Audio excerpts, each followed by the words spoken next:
It's happening.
I grabbed them on my way out.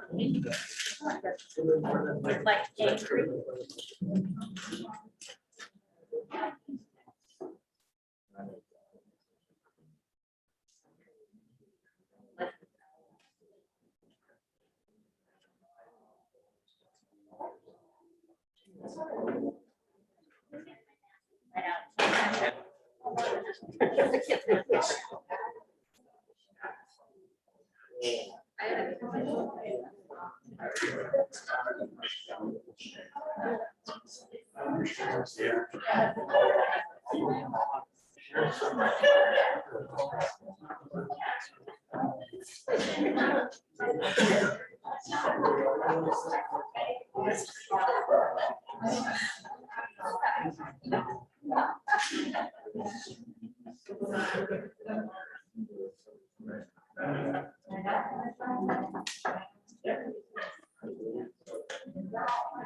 Steve, how many?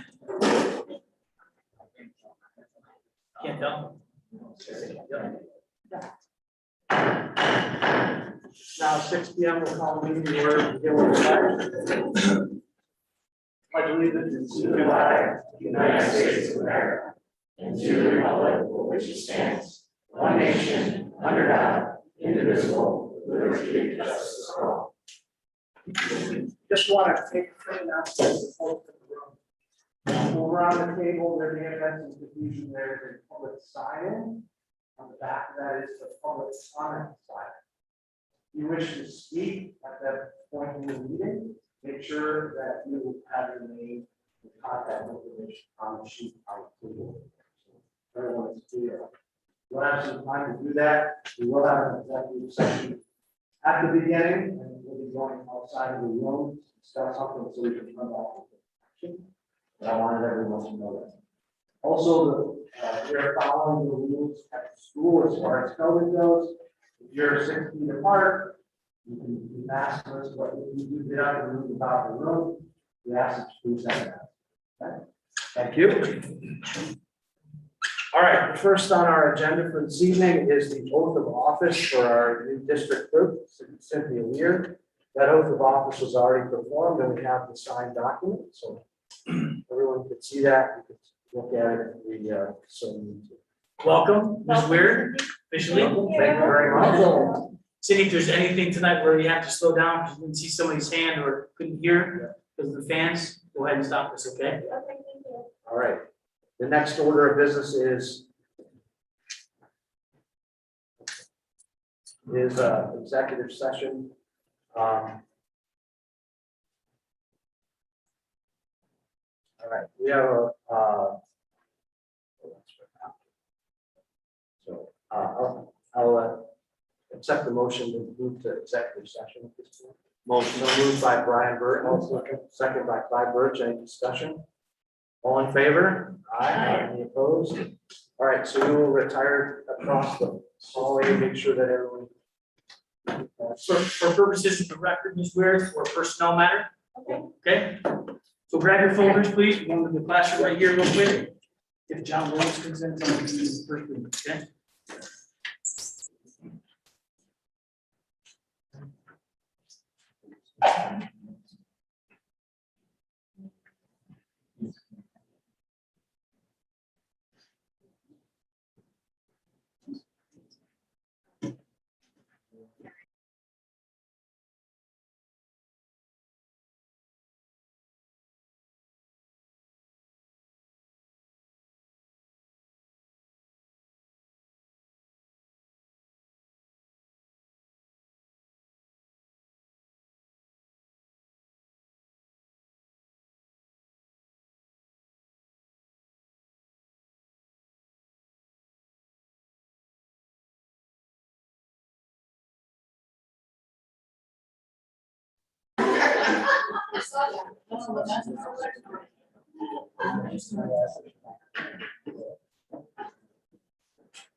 Testing.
sure of how we got where we are.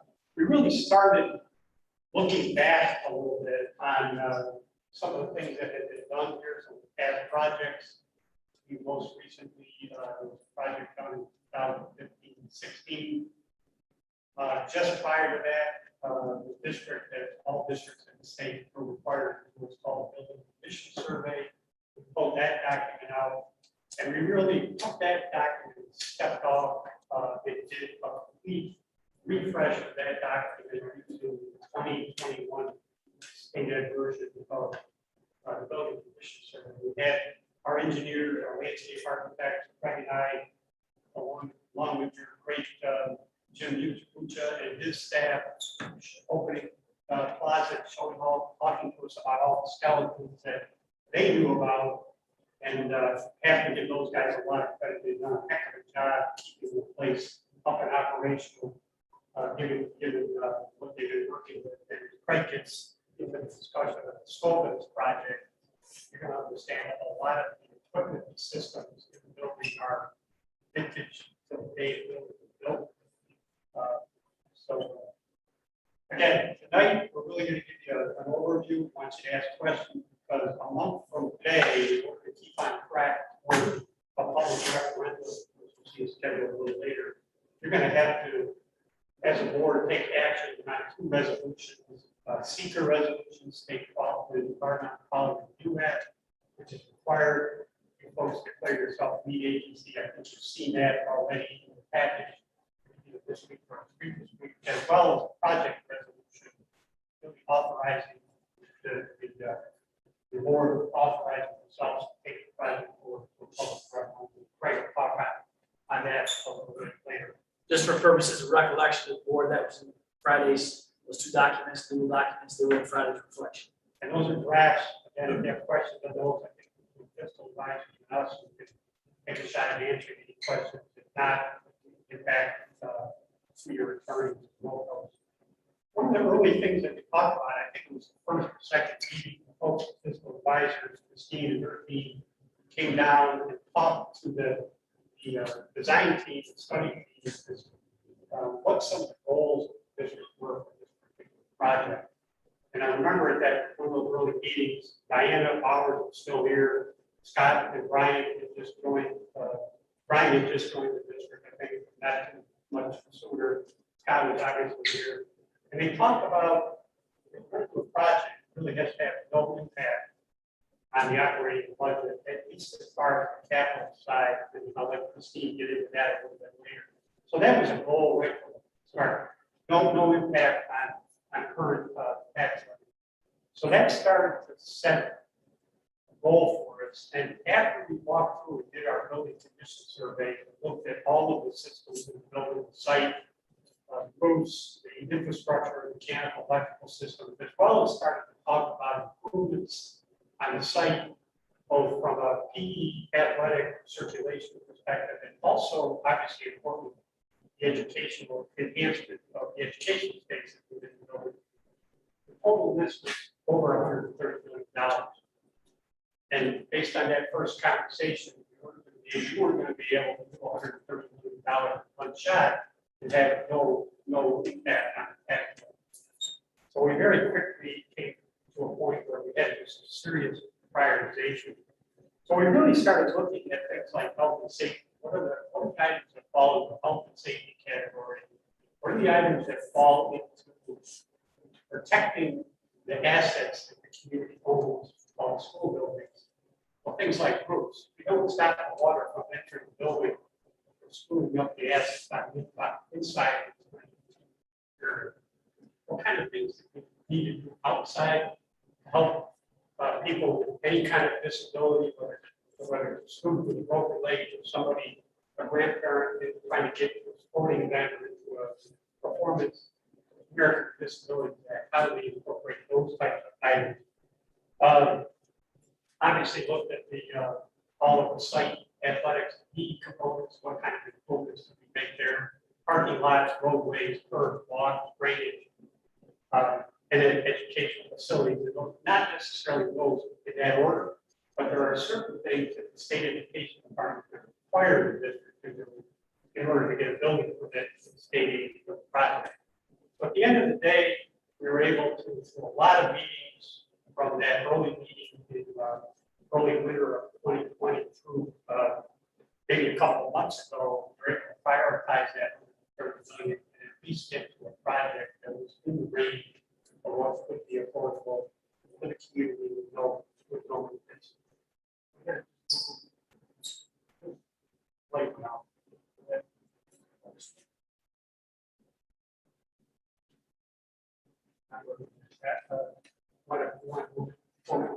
That was great. Like go back. Go back. So I'm going to pass off the question.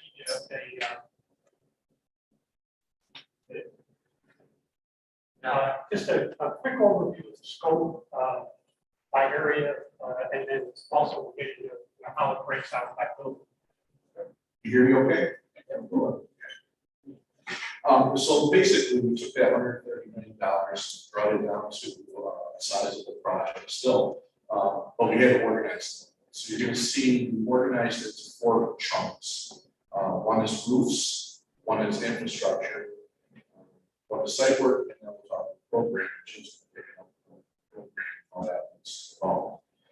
Starting with infrastructure. Unfortunately, that's the stuff we don't see.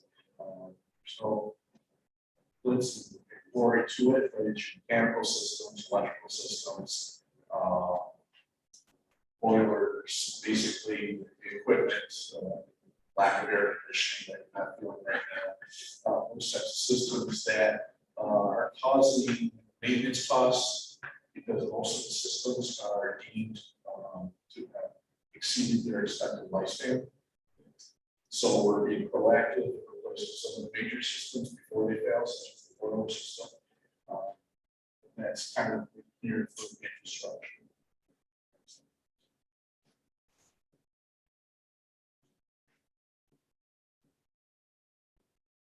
So at Stanford Gibson, we're looking at basically the ventilation equipment, so original to that building, as well as the pneumatic controls. Those are air powered controls. Most of your systems now are digital based. So changing that over to digital controls for your building management system gives you a little bit better control versus the pneumatic systems.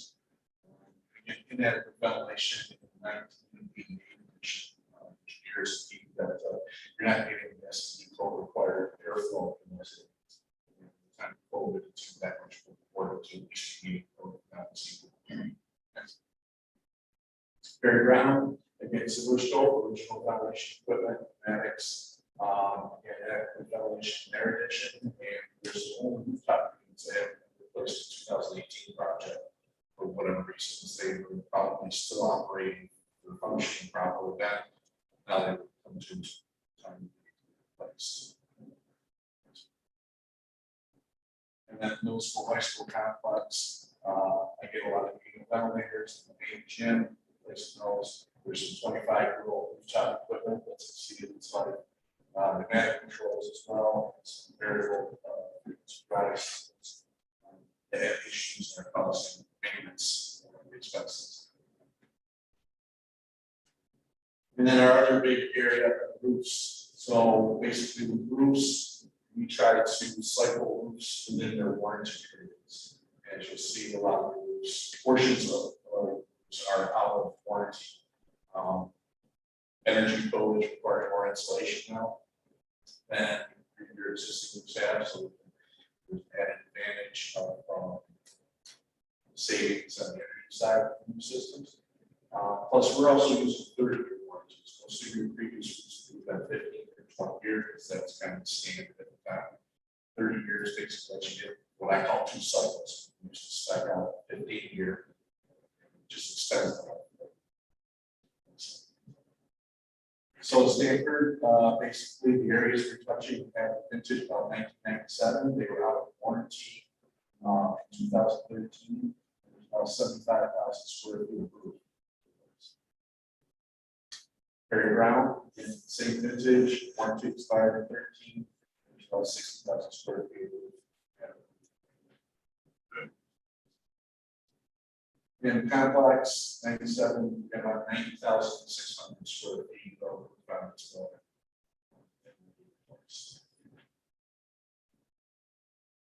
Our third chunk is site work.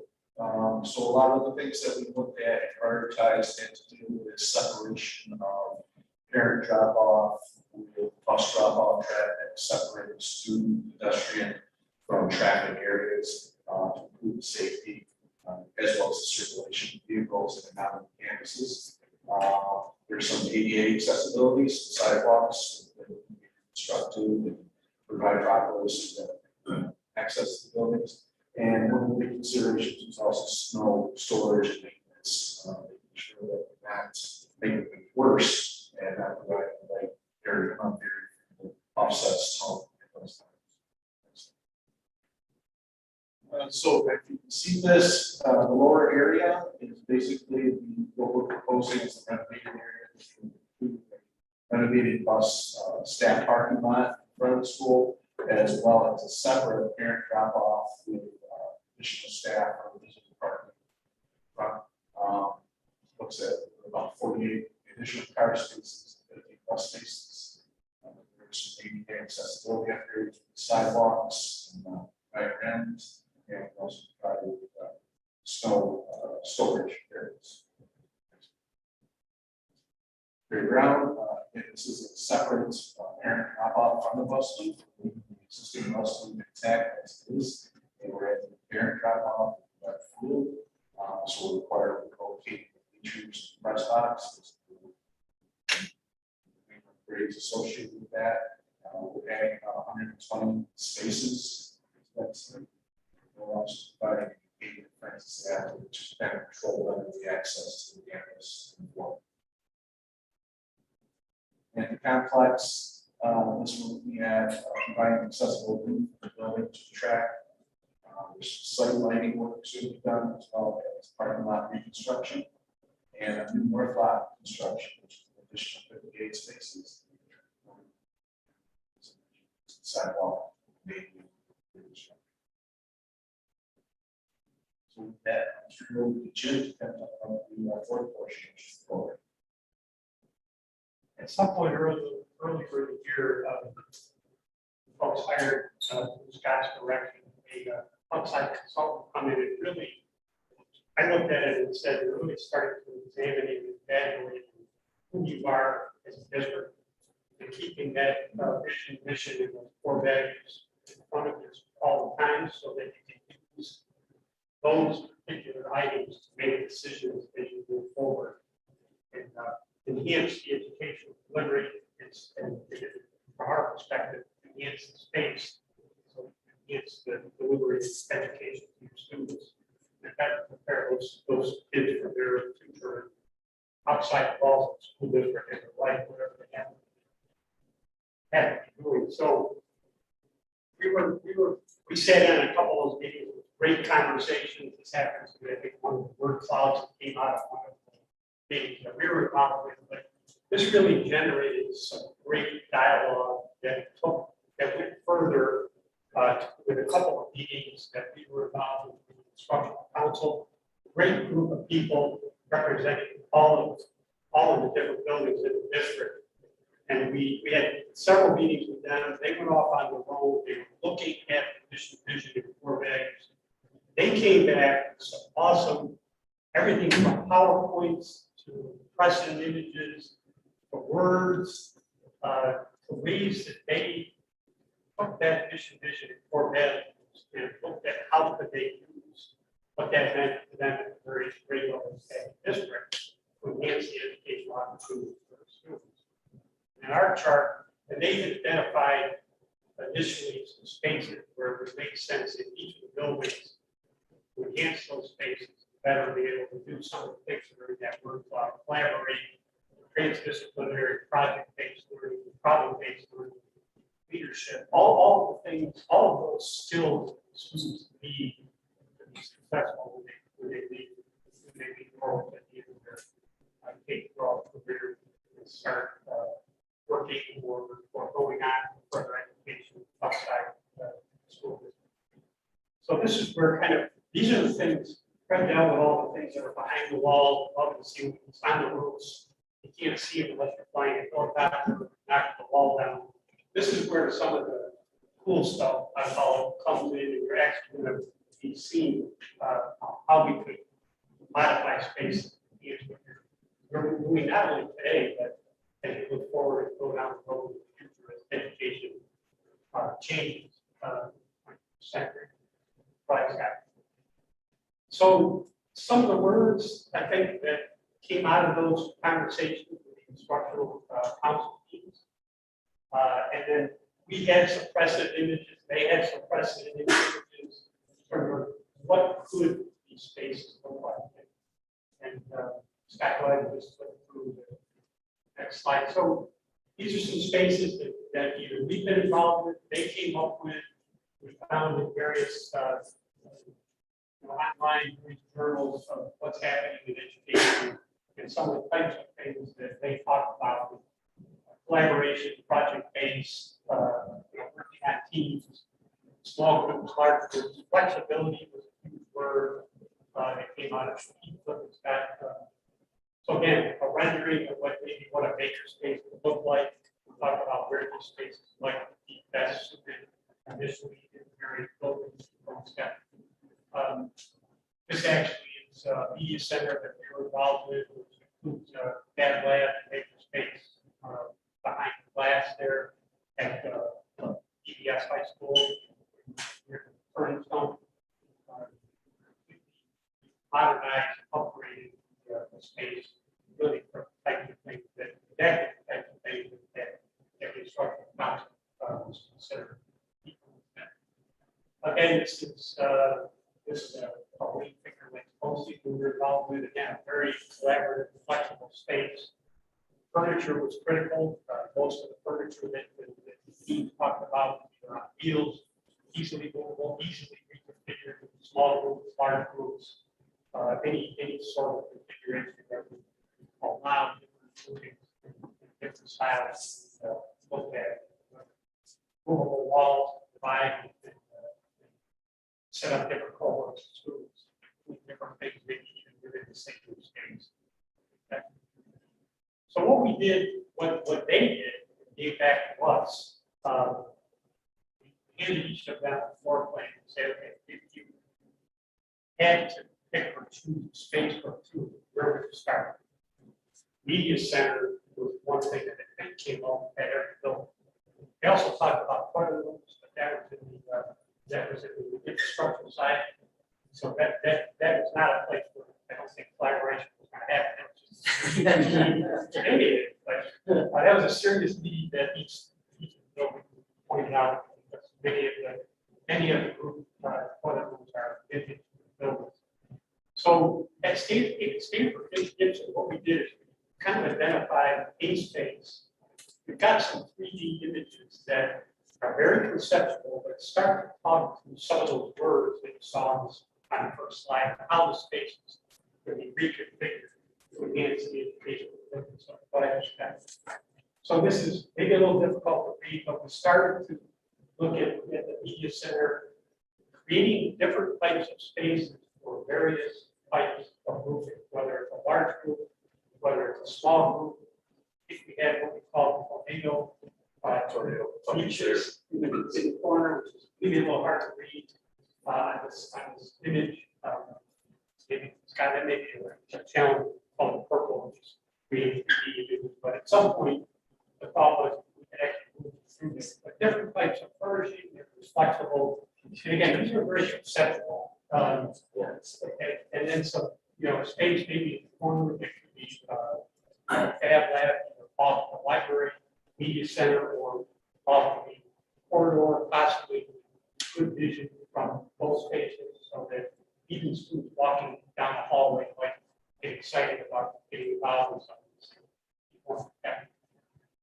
Again, at Perry Brown, it was one of the major spaces that was touched on to the media center, but we also have a courtyard that's right in that center square purple area that also could become outside classroom space, something that was also mentioned by several of the teams, several of the instructional council teams.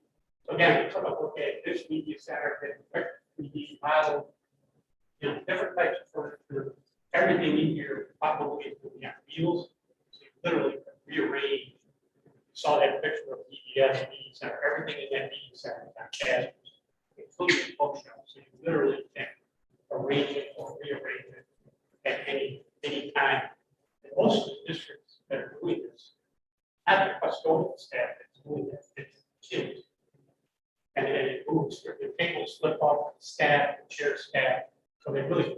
So, there was flag.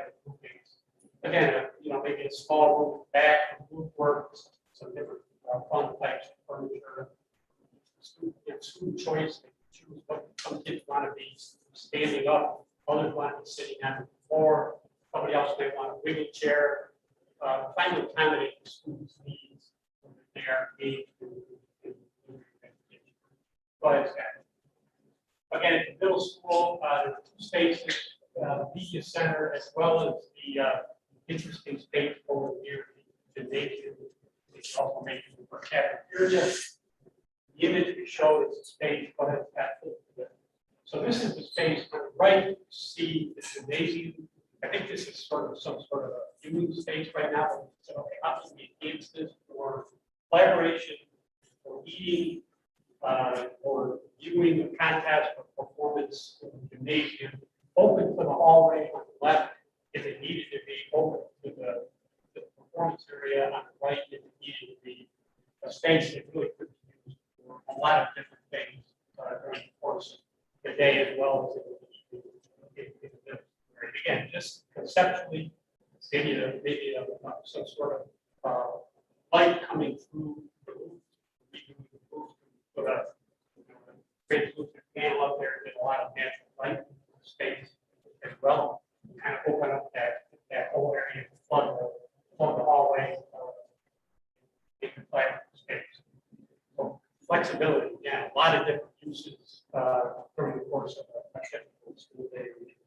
But it's got high school, a lot of different spaces identified, media center at the center, the big rectangle. Over here, the video production, musical recording area, potentially. The physics and chemistry teacher actually had a 3D model that she sent to us, using virtual classrooms and the outside courtyard as a instructional space. And then the architect area over on the far right. We chose the media center here, because we got one of the media centers, but go to the next slide. Again, a concept of taking that existing media center and reorganizing it into different size spaces, flexible furniture. Still having it's a glass walls looking in and out of space for visual control. And that's probably the next slide. That's probably where we're at. Back to schedule. I'll pass it off to question. Thanks. So we have our proposed presentation tonight, so thank you for that. Just as Jim mentioned, that in your Friday packet, you did receive a draft of seeker resolutions, project resolutions, so please make sure you have a chance to look at those, because on September 22nd, at the latest, we need you guys to have to take action on this. So all these things, timing wise, need to know, so that week of 9/27, so following that, we will start, the district will start the legal advertisements, the proposed project, and just a certain number of votes that need to be out prior to the actual voting. To be determined anytime in October, November, with public presentations, you can do your PR campaign, set up your website, doing whatever you can to promote the project, provide awareness to the community. And a public hearing potentially in November, and then the proposed date for the vote is November 19th, Friday. So, favorable. So based on the size of the project, the financing of the project, we split it up into two phases. Phase one encompasses the roofs and site work, so we want to make sure we're providing the envelope, the upgrading, the weatherproof, before we start dealing with infrastructure things. What that looks like is, because people often ask, why does it take so long to get to the project? Once we voted okay, is we get an SED submission. It's the state ed for their review approval of the project, and propose that in fall of 22. We would do an expedite review or have a comment back from the CD, so that we bid late 22, early 23 as soon as we can, just to try to get into the market, construction market before the summer season. And construction will run approximately 18 months or so, summer 23, summer 24, and the fall of 24. We'll close up completion set for December of 24. And then phase two would be the infrastructure program, as you know, and this would follow a year later. SED submission would be fall of 23, bid spring 24, with construction through summer 24 through fall 25, and close out in December 25. So that's how it looks at this point.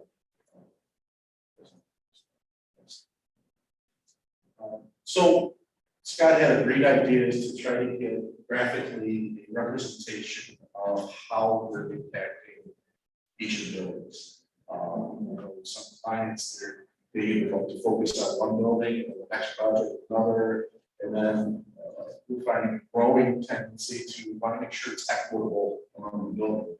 SCD's also making other financial dictations on schools that they have to show that everyone's getting a fair share.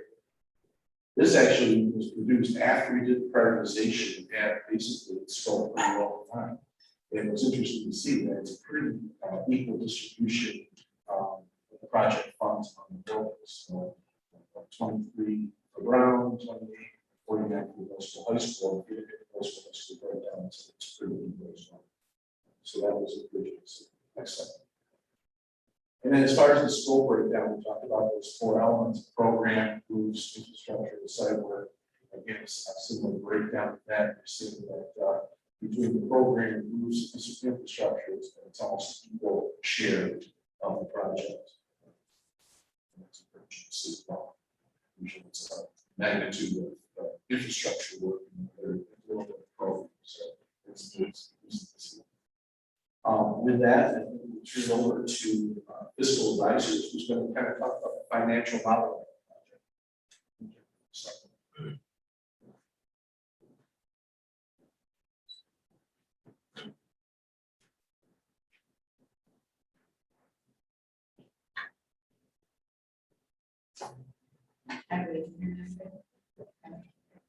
So I'm Christine Crowder, fiscal advisors, and I'm here with my colleague Andrew Watkins. And just as a quick reminder, we present to the board, but we work on the financing of borrowing and the projects. So what is it that costs the taxpayer and so on.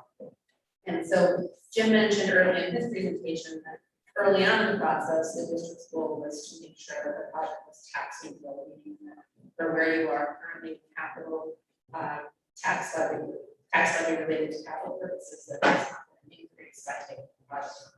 So that was our number one charge when we were looking at developing the financing plan. And so what we have up here on the screen is the different pieces that go into what we look at when we're looking at project directly and the financing thereof. So the scope that Craig and Jim just discussed, and what that encompasses totals $34,786,007. So about $34.7 million project. And so when we look at that, and we look at the scope, we look at all the different pieces of revenue that can come in to help with that. One of those is capital reserve. The district established capital reserve, and that is established specifically for capital purposes. So for capital projects, that's all we need for. And so that capital reserve is currently fully funded. But we're only going to need $700,000 of that capital reserve based on the plan we put together. The next piece is building aid. The district is highly aided when it comes to building projects, so we want to make sure we take advantage of as much of that state building aid as we possibly can. So when we do that, that's the state likes to keep everything very convoluted, but we get down to the nitty gritty and we figure it out and we look through. And so the first thing you'll see under building aid is maximum cost allowance. So the state will calculate a maximum amount that can be spent at each building and receive building aid. So as an example, if Brown had a $5 million maximum cost allowance, you can go to $5 million worth of work and have that aid as long as the scope was deemed eligible for aid by the state. If you wanted to do $6 million, you could do $6 million at that building, but the aid would be capped at $5 million. So that's what those maximum cost allowances are. So we looked at that to see where that landed. Based on the scope and the capability of each of the buildings, we're looking at 95% of the project receiving building aid. That building aid on that 95% is then each of those dollars within that 95%, 95 cents is reimbursed by the state. So that's a huge reimbursement that comes back to the district, and that's why we want to make sure we capitalize that and we maximize it. The other piece we have to look at is the term. So the state has different terms in which to pay out the building aid. We want to make sure that we know what that term is, so that when we do the borrow, the bonds are issued, that the bonds are issued that same term. So in any year, we have that payment going out for the bonds, which is similar to a mortgage, if you will. You have that building aid coming in to help offset. So then the next piece I want to talk about, and get into detail in a minute, about it, will be the retiring debt and tax levy associated with it. I have some charts to show that, but that is where you have a current project that's outstanding, or a past project that has outstanding debt. As that debt is retired and no longer paid, there's a tax levy that's built into the budget that can be applied to a new project without having to increase your taxes. So you're basically paying off one and borrowing again from another tax levy. We're going to talk a little bit about small city school district constitutional development. And when I get to that slide, I'll get into why that's important for the district. And then again, moving back in on our original charge was tax stabilization related to capital purposes. We want to make sure that the tax levy and tax rate related to this project is not increased. So each municipal entity within the state, whether you're a county, city, village, school district, has a constitutional debt limit. And it's calculated different for each different entity. And so central school districts and city school districts have different ways of calculating the debt limit. So as a small city school district, the debt limit, which is the maximum amount of debt that you can take on, is you take your 5-year average of full valuation, and it's 5% of that. If you were a central school district, it would be 10% of your current year full valuation. So if we look at the chart here, the first line, that's your 5-year average full valuation. If that was the current year full valuation for a central school district, instead of the number below where you're seeing 28.9, you have 57.9 million available for that. So because of that, it's actually for legislation that doesn't want you guys to use the same calculation as the central school district. That's why it is how it is. But so we want, with a small city school district, we want to make sure that if you approve a project, if you need approval to exceed your debt limit, that's included in the proposition. So it's something that the board needs to decide and be aware of. So this school district's debt limit is 28.9 million. And the bonds are outstanding, the comprehensive is 14.7 million. And then you have revenue anticipation note issued last year, 3.5. That's the number of books at this point in time, but it was there at the time we did this schedule. So your total inclusions are 18,270,000. But the law also allows you to have exclusions, things that you don't have to count against your debt. And so those are called appropriations for your bonds, which would be any debt service, principal payments that you have budgeted for the current fiscal year. So in that case, when it's just calculated, it was 3.425 million. So we can take that away because that's budgeted in your budget, set aside to pay down the bonds. And then this law also says that revenue anticipation notes do not count against your debt. So we then exclude those. We have to show them because it's an obligation for the district, but then we exclude it. So your total excluded are 6,925,000. So your total net indebtedness would be your inclusions plus your exclusions. So 11,345,000.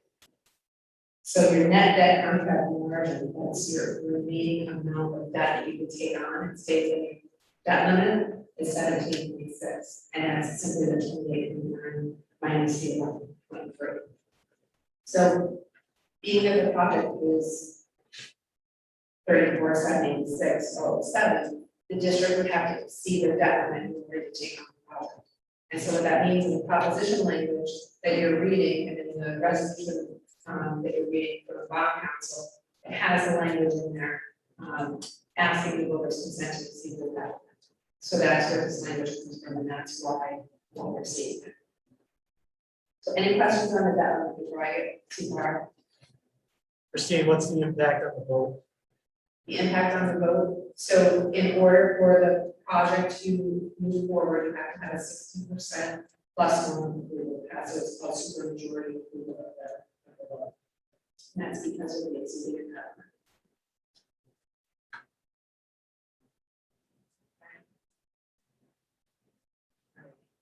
And I just want to, because of the way the calculations happen, it's not uncommon, it's actually very common for small city school districts to see the benefit.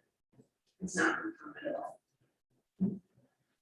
Okay, so now I was talking about how we're going to be taxing, so we're not going to have an increase in taxes related to capital when we take this project down. So we have a lot of numbers in front of you. Next, there'll be more of a visual with a chart, but I just want to make sure that everybody sees how we make it work and how we kind of build or put the puzzle together. So we have our 4 columns this fiscal year. We have the tax levy prior to the proposed project, so that's how you are now. We have the tax levy of the proposed project, which is what project we're looking to have approved and voted on. And then we have the total of the existing plus the proposed. So you can see in our blue box, for fiscal year 22-23, we have a tax levy of 337. The next year it goes to negative, so on and so forth. So the idea is that 337, the reason it's going down to negative 97 is because there's tax timing. And that tax levy that was used for that debt is now available. And so it can be, it's not needed for the debt that's expired, so it can be applied to the new debt in the project. And if you look to the far right column, you'll see how our total tax levy is substantially level each year. So we're maintaining about that 387 each year. You'll see I have an arrow down to 28-29. That's another area where we have another drop in local share. So that's another opportunity, you know, that we're talking about to bring the project on to utilize that tax levy that's available in that instrument.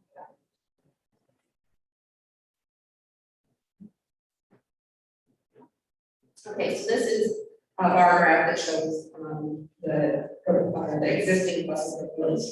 And so you can see in year 22, the very first bar, they are at 387, 387, 337.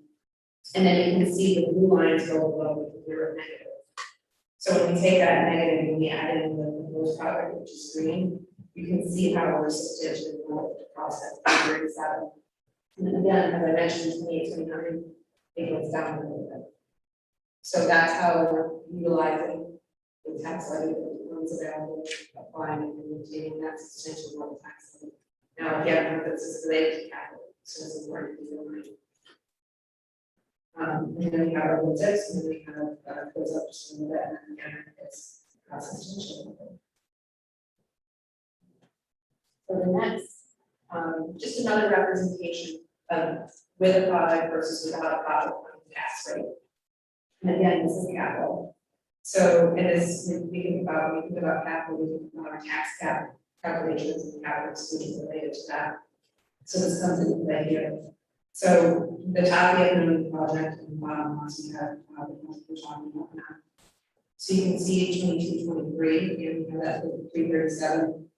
The tax rate equals about 58 cents per 1,000 for that. Without a project in 2024, you go down to the negative, so there will be no tax levy. You see a drop. Now, if you were to do a project this November and say 5 years you wanted to do a project, because of the losing that tax levy, then you see that spike. So you want to try to remain level. And so the bottom shows how we can do that. And I say 5 years for the project, there's requirements of keeping facilities up to code and so on. So there will be a project required at some point in the district. So then with this vote, again, we showed 337, 22-23 at 58 cents, and 23-24, we stabilized it. So again, with all of the information we talked about, aidability, using 700,000 capital reserve, Utilizing the tax levy when retiring them, the district would be able to take on the project of 34.7 million without having a tax levy increase related to the building. So in layman's. Sorry, I tried to keep layman's terms in there. Essentially what is happening is that this $34 million capital project will have no bearing on any tax increase for our taxpayers. That's not to say taxes won't increase due to other costs. There's nothing associated with this capital project that cause an increase in taxes. That is exactly right. Brian, just to add to that, we have the tax warrant on the agenda tonight. I'll explain some of the other factors that can play into what could increase taxes or decrease taxes, because there's many other Right. factors. The long and Yes, short of it this- is this $34 million project will not have any bearing on an increase in taxes. for our Louder, taxpayers. Brian, louder. This $34 million project will not have any bearing on an increase in taxes for our taxpayers. And you have, looking at the plan, you have another job we talked about, you still have money in capital reserves, so Jim's talking about that 130 million work that needs to be done. You're setting yourself up for success to be able to accomplish those other items. That's So- 28, yeah, 28, right. 29, exactly. And Christina, you said this, and I know we'll get asked this sometimes, so, and you can't have a perfect answer, but should we do no new project, you said, in, let's say 5 years, and you said there's a spike. That Yeah. spike is typically, would go far beyond the 58 cents per thousand, typically. I know it depends on the size of It the project. depends on the size of the project. But if we were gonna do certainly- a $34 million project in 5 years, we'd see a spike that'd be significantly greater. I would say yes, because if you remember that chart where we had negatives, those negatives will be there at the same. So Right, you exactly. would be able to utilize them for capital purposes. Thank you. Yeah, absolutely. Just to follow up with you, all this still has to be done within the tax cap. Yeah, So we wouldn't meet the tax cap if we waited. I think that's important. Right. But you're talking about a two-phase project. So would all the borrowing be done up front? Or the borrowing would be done phase 1 and phase 2? And if it's phase 1, phase 2, how are the interest rates which are gonna go up shortly?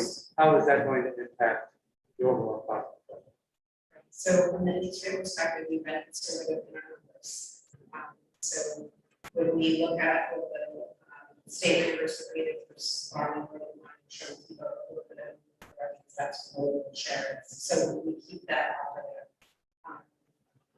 As far as phase 1, phase 2, we are doing the borrowings in phases. State education department, so we have 2 phases, we have a roofing phase, so to speak, that would be the rest of the project. Jim had mentioned.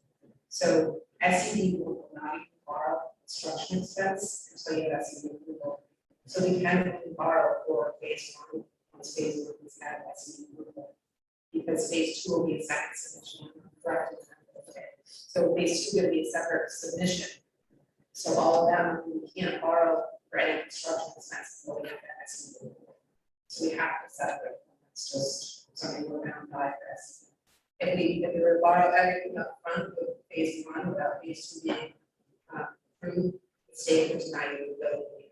So we don't want to do that. We want to make sure we stay away from that. As far as interest rates go, we pay very close attention to that whole borrowings.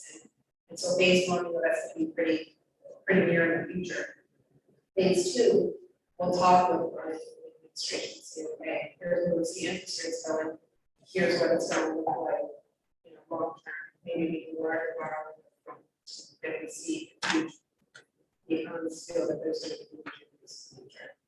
So we definitely keep that in the forefront of mind. There's also another, there's a conduit borrower, borrowing will be done through the dormitory authority. So if there's a major increase in interest rates as compared to where the state assumed interest rate is, and that's the interest rate that the state uses prior to payments. If there's a major discrepancy within that, then we can issue through the dormitory authority, and the dormitory authority will give that paperwork to SED, and SED will change So we're reducing that first. Okay, Right, does that make sense to everybody? I know they're all technical, I know if you like to be technical. Talk about something fun, utilities. Nobody wants to talk about utilities, probably except me, but, Craig, but you talked about the BMS. I know with pneumatic control units, obviously, that was heavily relied on people in the ground crew, maintenance crew to come do work. Do we intend to have a single BMS for all the buildings that can be controlled centrally? Are they going to be BMS specific to the building? There'll be a system specific to each building, tied into the master system, which is office, eyes and ears and everything. Your digital system, you can be in your house, run an iPad check. So that's, the infrastructure is really what needs to be upgraded. We have some mixed in the district already, we just want to bring it all up to the same level. I think that's important. There's just a savings from a labor standpoint. People aren't actually having to physically go out and make adjustments and stuff. You don't have pressures, leak issues, all those other things. Thank you.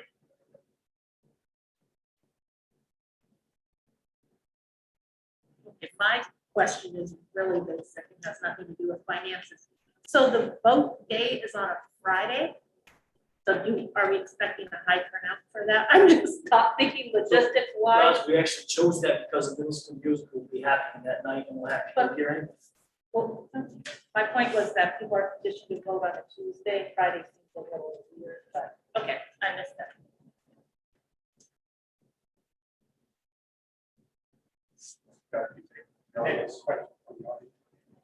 No. We are not taking questions. We are worship. In addition to speaking into a microphone, it's hard to hear. Thank you, Christine. You're welcome. You're right.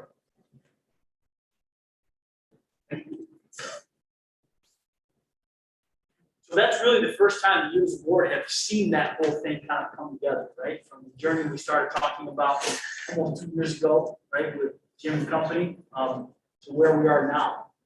What are your thoughts? Besides the financial piece, of it, right, which I know is a little bit difficult if you don't speak that language.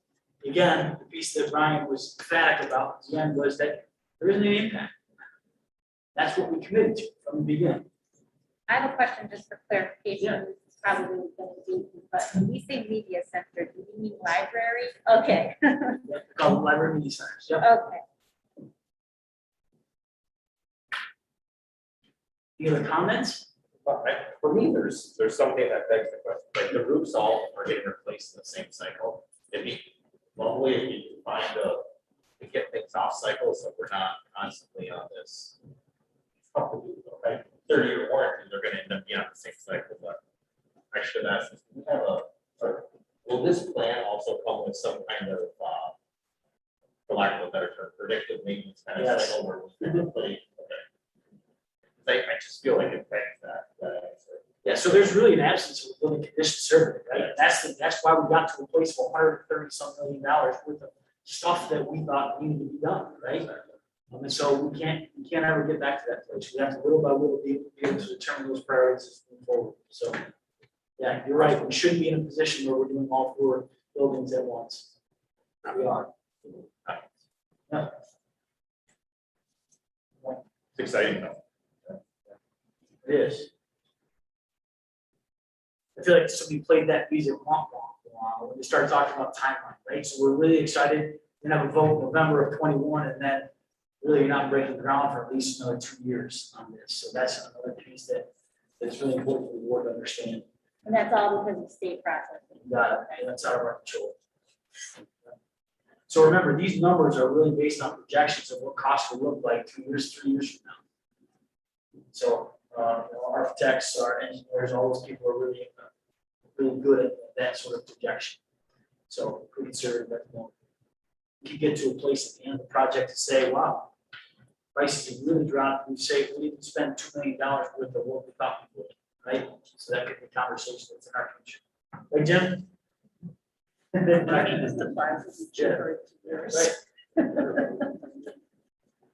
Awesome. Jim, Craig, Christine, don't feel like you guys have to stay. Thank you so much. You guys say good. Thank you. Thank you. Take care. Yeah. Great job. Yeah, thank you very much. Okay, anybody need to stretch? Good? Right, so our next presentation is really trying to provide opportunity for the Board of Education to understand this rollout of what we've been talking about, known as MTSS, the multi-tiered system of support. And so we're gonna jump to that presentation, and our MTSS coordinator, Amy Marvin, is with us tonight to be able to provide that presentation. Ladies and gentlemen, Amy Marvin. Everybody's too high. So I've been a member of the district for 18 years as a teacher, as a teacher on special assignment, as an active principal, and I've recently moved into the role of the MTSS coordinator. MTSS, like Scott said, is the multi-tiered system of supports. And I want to start with our mission and vision and pull out some words. I don't want to read it to you, but I'm going to pull out some words that directly tie to our MTSS framework. When I look at this, I look at words like all children, a progression of design experiences, continuous improvement, and growth of the whole child. When I read that and I see those words in there, and I know the work of MTSS, I just know our district is headed in the right direction. They tie so beautifully together. Acronyms in education are huge. You're going to hear MTSS over and over and over. So I'll keep reminding you, it's the multi-tiered system of supports.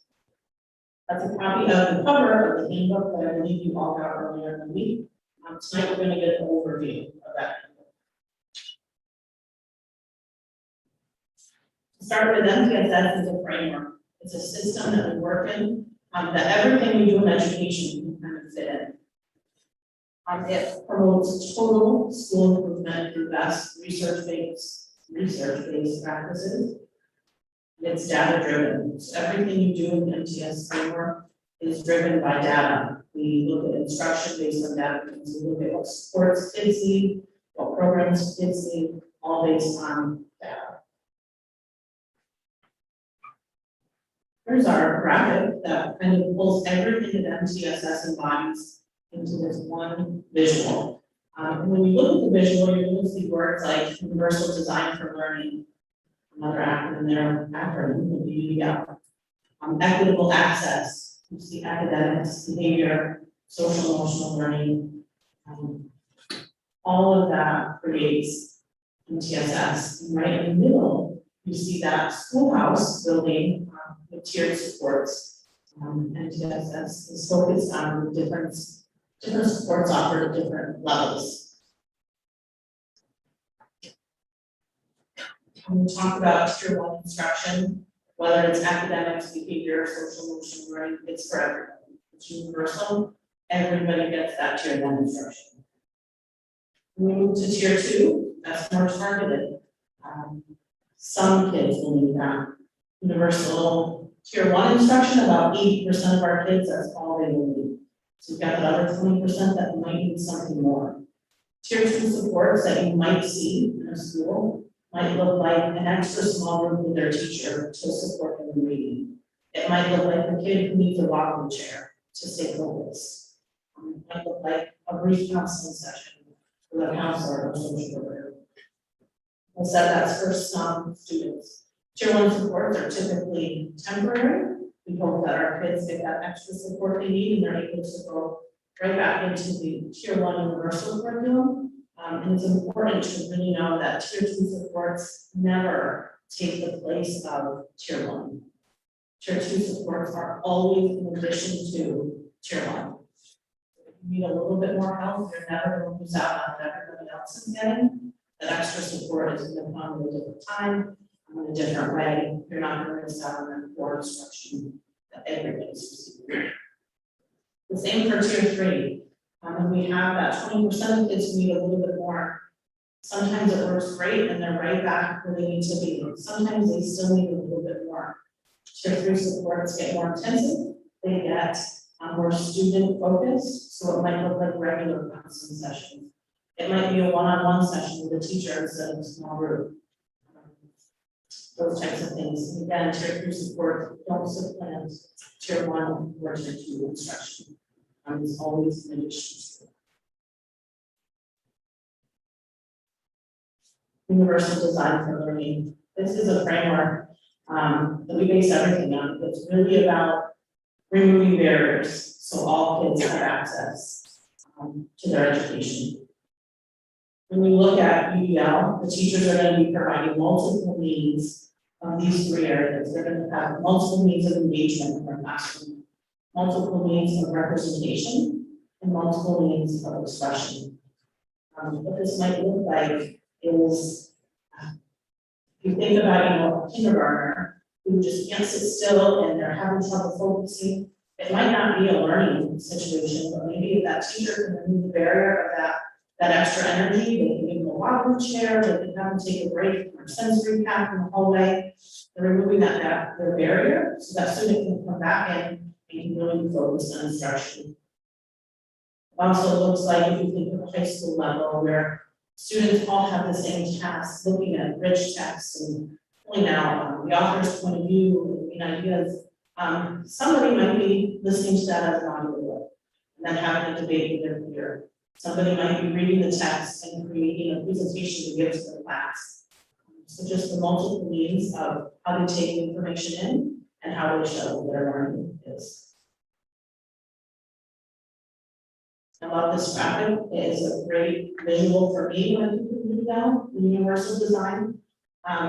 What you see is this person shoveling snow from the stairs while the whole group is waiting to get in. And then you have the person in the wheelchair saying, could you shovel the ramp? I'll shovel the ramp as soon as I get down the stairs. All these people want to get in. The person in the wheelchair says, if you do the ramp, we can all get in. So it's really powerful when we think about teachers when they're planning instruction and education in the classrooms, removing that barrier so everybody has access. Shoveling the ramp first. The multi-tiered systems of support cover academics, behavior, social, emotional learning. The academic side is rooted in the New York State Next Generation Learning Standards.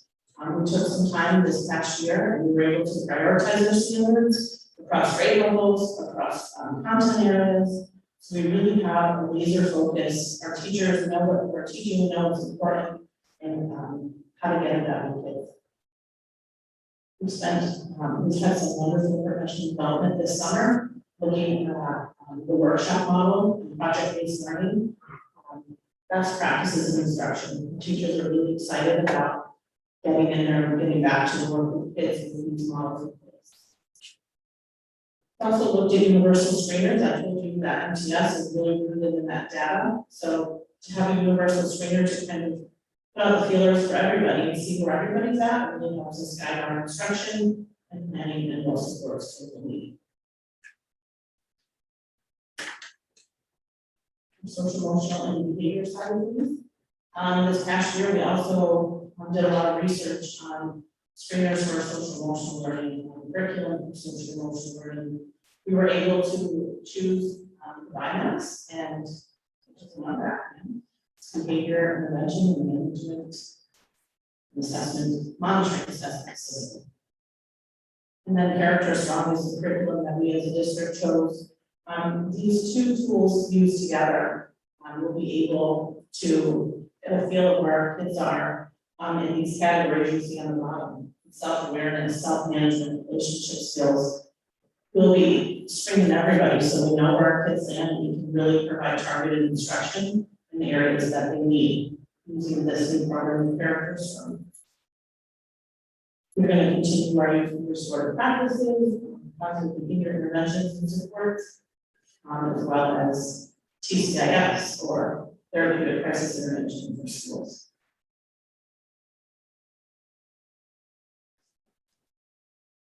Something that is new to our district this coming year will be professional learning communities, or PLCs. This is going to be dedicated time that's really focused and student-centered, being able to give teachers the time to build a professional learning community, really collaborate with each other around student data.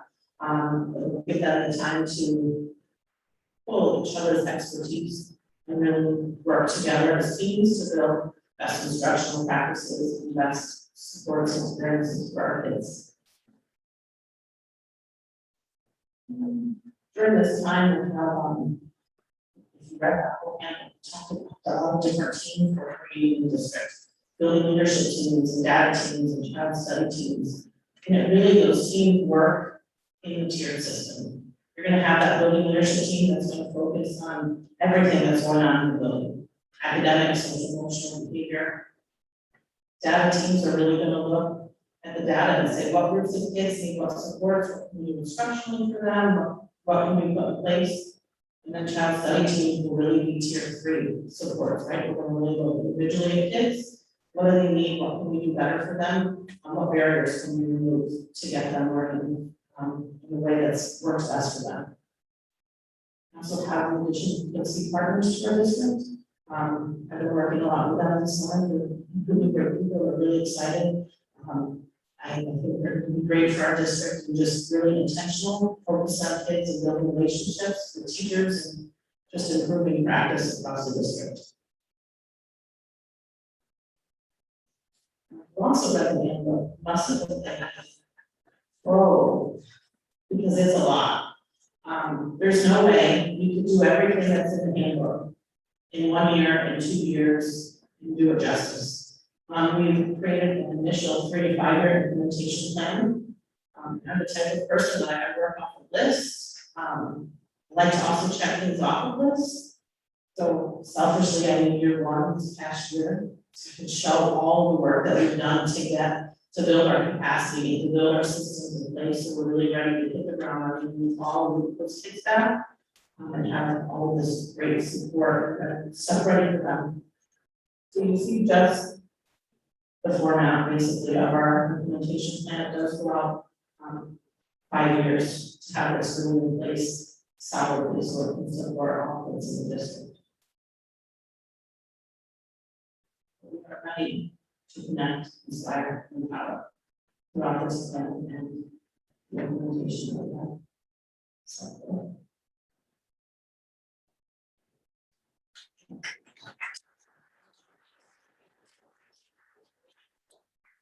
Any questions for Amy? Can we get wobbly chairs for board meetings? They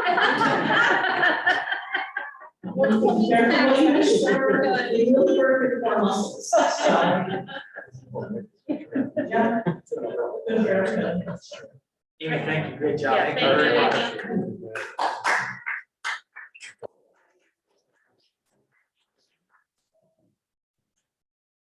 So hopefully that brings some greater understanding around the acronym of MTSS, right, for you in terms of its rollout. This plan is incredibly ambitious. The work that has gone into this has been really incredible, and a huge thank you to Amy and Jess for really leading that effort thus far.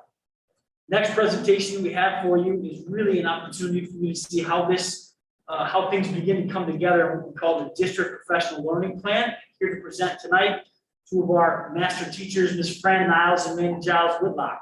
Here you go, my guys.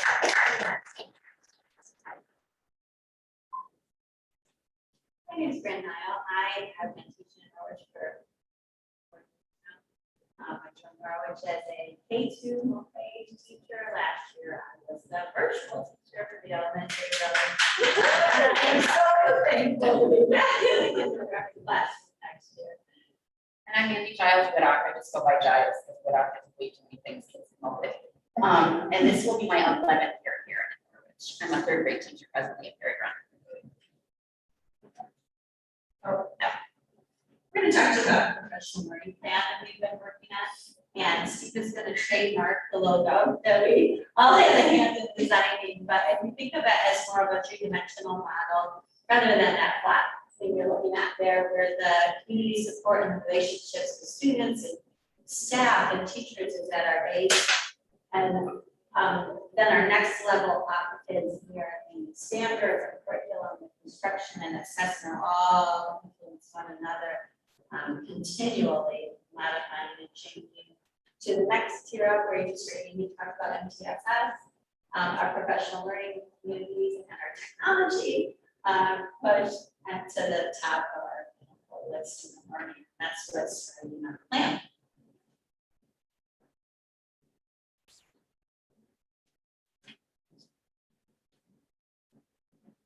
This is, we just wanted to take a minute, go ahead and read this. I know Amy also had this in her presentation, and I'm sure you probably read it many times already. But we just really wanted to include that to make sure that you understand this is where we're basing everything.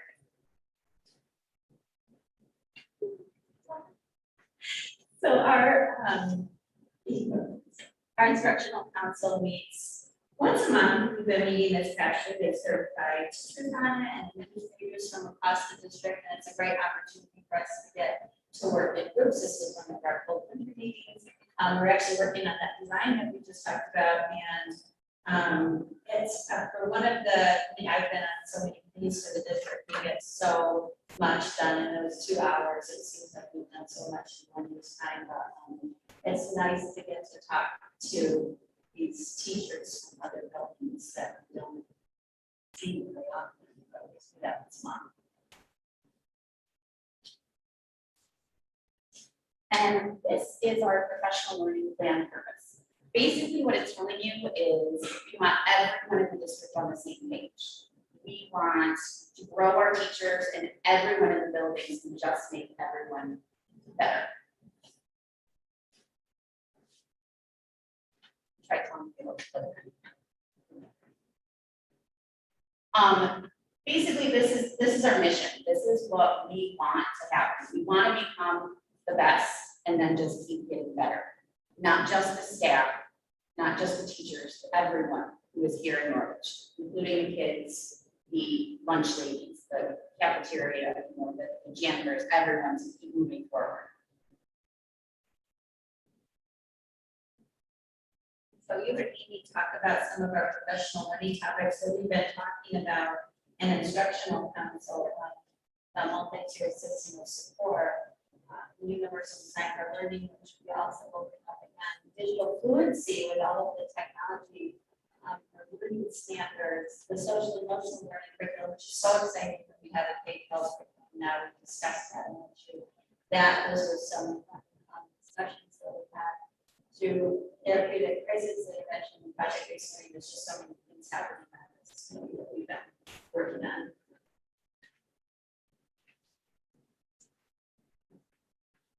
This is how the learning is going out. We are starting professional learning communities this year. It is brand new to us, so that's an exciting thing. The PLC partner cycles, basically it could be a teacher, maybe newer teacher, someone who's had a little more work, and they work with one of the PLC partners for a few weeks to get something up and going. Something very simple like that. As Amy had also mentioned, we've done a ton of summer curriculum learning and training. Right now, we are doing an learners workshop. Last week, I was co-teaching in pods. All sorts of things have been going on. Different attendance at conferences and workshops. That is something that, as I've been in the district for 11 years, I think I've only been able to go to maybe 1 or 2. So I'm really hoping that's something that also will help us. Study groups. Book studies, things like that. Having student teacher or practicum students. I was lucky enough, I think it was my 4th year here that I was able to have a student teacher, but I remember everyone being like, we don't get student teachers here in Norwich. So that's something we want to try and bring that to us. Peer observation, being able to go out of your room and go watch someone else teach something, especially with all of the new things that we're bringing in, the writing workshop, the workshop model, those things. There are some teachers that have been doing that for years. Some people haven't, so it's just nice to be able to have that. Go check someone else out. And then graduate level coursework. They're always trying to get us to take more classes. So.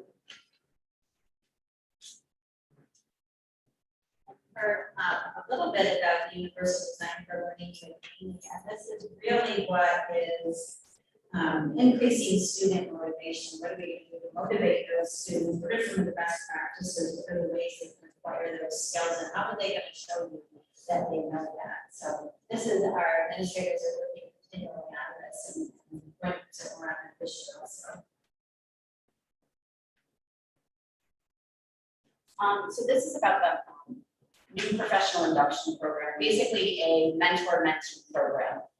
We actually, as mentors, we just met, was it yesterday, I believe it was, just to kind of get an idea of the expectations for us as the mentors with our mentees. And next week, I believe it is, or the week after, I'm losing track of my days, sorry. August 30th, I believe, will actually be the orientation day for all new staff. So the expectation is as mentors, we will go with our mentees and kind of start to bring them really into the fold of Norwich City School District.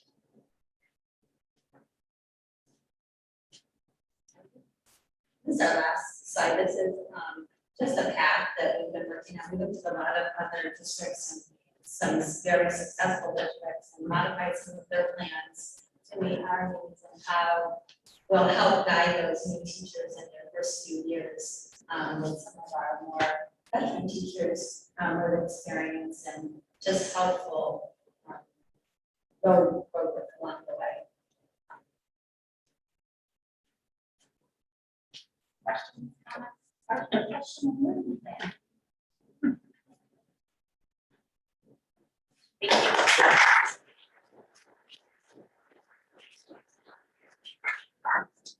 Hopefully what you're seeing, Board of Education, throughout this entire presentation, and of course the MTSS piece, is the built-in supports for our staff, right? Placing a huge emphasis in the area of if we expect greater things, we have to support those efforts in different ways. The district has been very myopic over the course of the last decade for various reasons, right? Whether it's funding or different styles of leadership, whatever that might be, we have to increase our network and bring best practice home. And that's the majority of these plans are really reflecting right now. So great job to Fran and Mandy. Thank you so much for the work that went into putting that together. So any questions on that? Is that like worked into the day schedule for them? I can imagine that, you know, I don't know what I'm trying to say. Their days are long as it is, and is there time allotted in their schedule to manage to encourage that, or is it like The mentor-mentee relationship, you mean? yeah, or like the I guess if I'm assuming these are going to be happening meetings, and is that going to be in their schedule like our schedule here every whatever Wednesday we're here for a board meeting? Is that kind of how that's going to work? That's it. So one of the new pieces is the professional learning community. So with the new contract, the length of day was increased. So those meetings will happen 4 days a week before school starts. In most cases, it gives them a week at the end of the day due to the last week's schedule. And then the other piece is yes, you know, it'll be in and outside of the school day. So in terms of like your observation, those types of things that happen during the school day, as well as the PLC partner cycles. And the idea is that it's happening while the action's happening. Right. Makes sense. Like, Right, context. it's like a living thing. Yes, exactly. And it's Dynamic. authentic, right? So it's not just some, you know, isolated meeting happening outside, but rather in practice. And yes, also will include teacher conferences. Oh, great. Yeah. Okay, any other questions? Okay, this time we'll move on to item number 5 on our agenda, the discussion items. Ryan, lead us on that again. Great, one more PowerPoint for you this evening. Mr. Andrews? So yesterday, I had an opportunity to Zoom invite for all staff, just to give them an update to where we are with when we think about the reopening for 21-22, and no surprise to the Board of Education, the COVID response, of course, is at the forefront, taking center stage with this conversation. So we brought all of our staff, or those that attended anyway, up to speed with regard to this reopening. Today is about acclimating the board to where we anticipate we will be on September 9th when students return to the building. However, caveat to this conversation is all of this is subject to change between now and September 9th. Okay, but here's where we are on August 18th at 7:30 p.m. Okay. So once again, taking center stage, coronavirus. Steve? We have committed that our number one priority at Norwich City School District is to do whatever it takes to get students back in district and maintain in-person learning. Remote instruction will be considered only if determined medical necessity, providing access to education, and our mitigation efforts will be layered. And again, I don't want to try to read this to you, but this is a document that we will be posting live after tonight's board meeting. Okay, so that's why everything's like this. So again, that number one thing that I want you to hear is that our priority is in-person learning. Okay, so So we won't be doing the in-person screening. What was that small? So nursing stations will maintain isolation rooms for students concerning symptoms. However, we will not be screening students at entry. Okay, what our data told us is that we identified not a single student that tested positive for COVID with the screening procedures that we had last year, which occupied a ton of time and a ton of staff. Okay. So indoor guidance as it is right now, regardless of vaccination status, masks will be worn. Staff and students are distant 6 feet or less in the highly trafficked areas. The highest rates of transmission occur while up and moving per Chenango County Department of Health contact tracing data from last year. So this, of course, is not confined to Chenango County Department of Health. This is tracing data throughout the entire state. In classrooms, seating gathering less than 6 feet will require mandatory face covering of staff and students. 3 feet spacing or seating is still in the CDC guidance with masks. That allows us to bring all students back in person based on capacity. Okay, so teachers will still be expected to provide regular mask breaks for all students. So one of the biggest challenges is you're sitting in the space that will be the greatest challenge at Norwich City School District, and that's the cafeteria. You can't eat lunch, right, with a mask on. So students will have to have their masks off during that time. What we're talking about right now is some form of assigned seating in this space. Really what we're doing is thinking about fast forwarding to contact tracing. We need to identify potential exposures in a room like this can be very difficult, right? So if all students have their masks on, potentially all students have been exposed. So we're talking about in a space like this, maybe thinking about assigning quadrants, 6 to 7 to 8 different quadrants and assigning students to those quadrants each day, allowing us in a contact tracing situation to be able to identify this group was primarily exposed. Okay? Does that make sense? So we don't determine what exposure looks like. County office building, Department of Health determines what exposure looks like, and they are still using the definition of 6 feet or less for 10 minutes or more as an exposure. Okay? Steve, next slide. This to me is their mandatory piece when it comes to masks, right? They're saying this is recommended guidance, best practice. You're seeing all kinds of language around this. This piece right here dictates, if we go back to what our priority is, all students will return to in-person, right? This dictates mandatory mask cover or face cover. All vaccinated staff and students will not need to be quarantined if exposed as defined by Chenango County Department of Health unless symptomatic, okay? That's vaccinated. We encourage that on days 3 to 5, all exposed individuals should be tested. We are receiving, through a grant that Chenango County currently has, rapid tests for all 4 of our buildings to be administered by our medical trained staff. Okay? Piece that's in red, you can't really determine right now from here, is all unvaccinated staff and students that are determined to be exposed as defined, be required to quarantine for 10 days. Okay? So we're gonna let that sink in, and then Steve, go to the next slide. Right now, based on the New York State reporting system on immunizations, 27% of our kids in grades 6 through 12 are vaccinated. One singular exposure at a middle school or high school right now, or the elementary building, if unmasked, could result in an absolute shutdown, right? Worst case scenario for over 10 days. Our priority is to maintain in-person instruction. The mask is the only option because of the contact tracing process for those that are unvaccinated. Does that make sense? Again, for the purposes of the Board of Education, this is the first time you've seen this. Just want to make sure that we're talking about it openly. Can I So, ask a question? Of course, yeah. If vaccine rates increase, will that reduce the risk of complete shutdown? Is that, like, I'm assuming that's obvious, but, So again, it reduces those people that have to be quarantined, okay, okay? yep, okay. Based on current contact tracing procedures done by our county, Okay. okay? You want us to hold question? No, please do. Okay, so I had a question on the left, the slide before this. Yep. So this is, I think, an issue that other companies and stuff people are seeing nationwide. So if a unvaccinated staff is exposed and is quarantined for 10 days, so but they had the choice to get the vaccine and they chose not to, is it paid leave? It's a great question. Yeah. That currently resides with our legal department.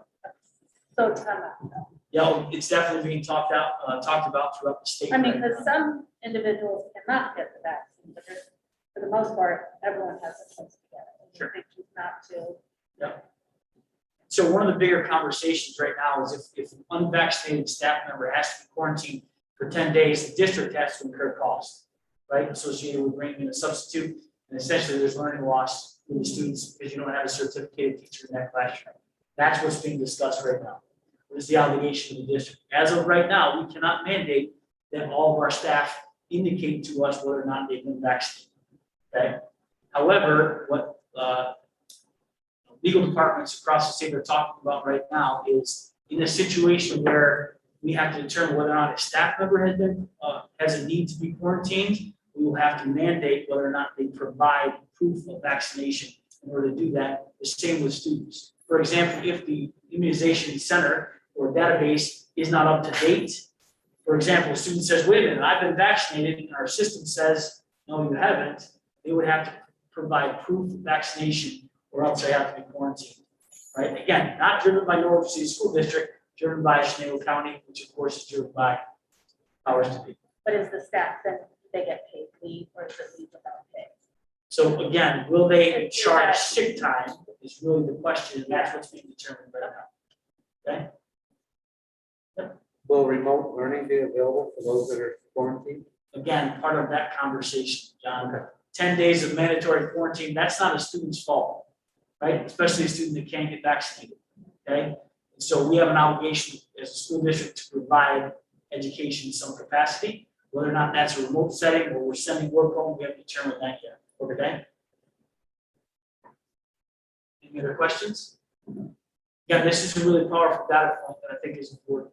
So the purposes of this You conversation. got statistics on the kids. Do you know do you have any statistics on our teachers or support staff as percentages of vaccinated? We do not. What we're thinking right now is we're gonna ask for voluntary,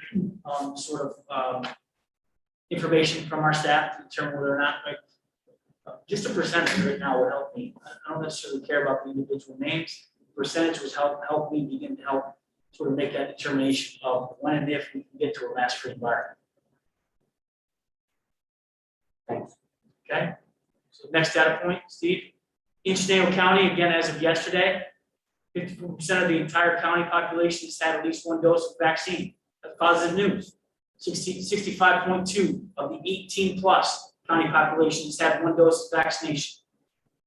Okay, when we think about New York State, 65.1%. Right? Again, not Scott's data. This is data coming from New York State indoor at the county level. We get daily reports of this data. Okay, Steve? So indoor guidance continued. Cohorting at the elementary grades will continue to be encouraged. When it comes to transportation, students will need to be masked on school transportation, whether that's to and from school or to and from a sporting event or extracurricular. Again, masked on school transportation. Instrumental music and aerobic activity. If you push rewind to our conversation that we had last year during really the spikes of COVID, these were two areas that had very different rules than everybody else. Remember this? Okay, and I think one of the things we sort of talked about in jest was you can have a wrestling match considered a high-risk sport, right? Yet you can't be closer than 12 feet to play an instrument, right? A brass instrument. Right. So those things didn't align. And so we're gonna have to take some concessions in this area as well. And what we're gonna ask our PE teachers and our music teachers to do is to be very conscious about social distancing. We're looking at investing in, for our horn instruments, there are some sort of, I'll call it a bag, right? What's it called? Yeah, cover almost that prevents that sort of expression of maybe saliva or just air in general, right? The same with aerobic activity. So if it allows us to maintain in-person instruction and yet we can't maintain a 6 foot or even 3 foot to do it, we're probably gonna take some liberties in that area, okay? So all indoor sport extracurricular participants, as of right now, need to be masked, and it's important to note indoor. So for example, our volleyball team, our swim team, as of right now, what we're hearing, Mr. Chairman just went to a meeting, we're supposed to be hearing some guidance later in the week.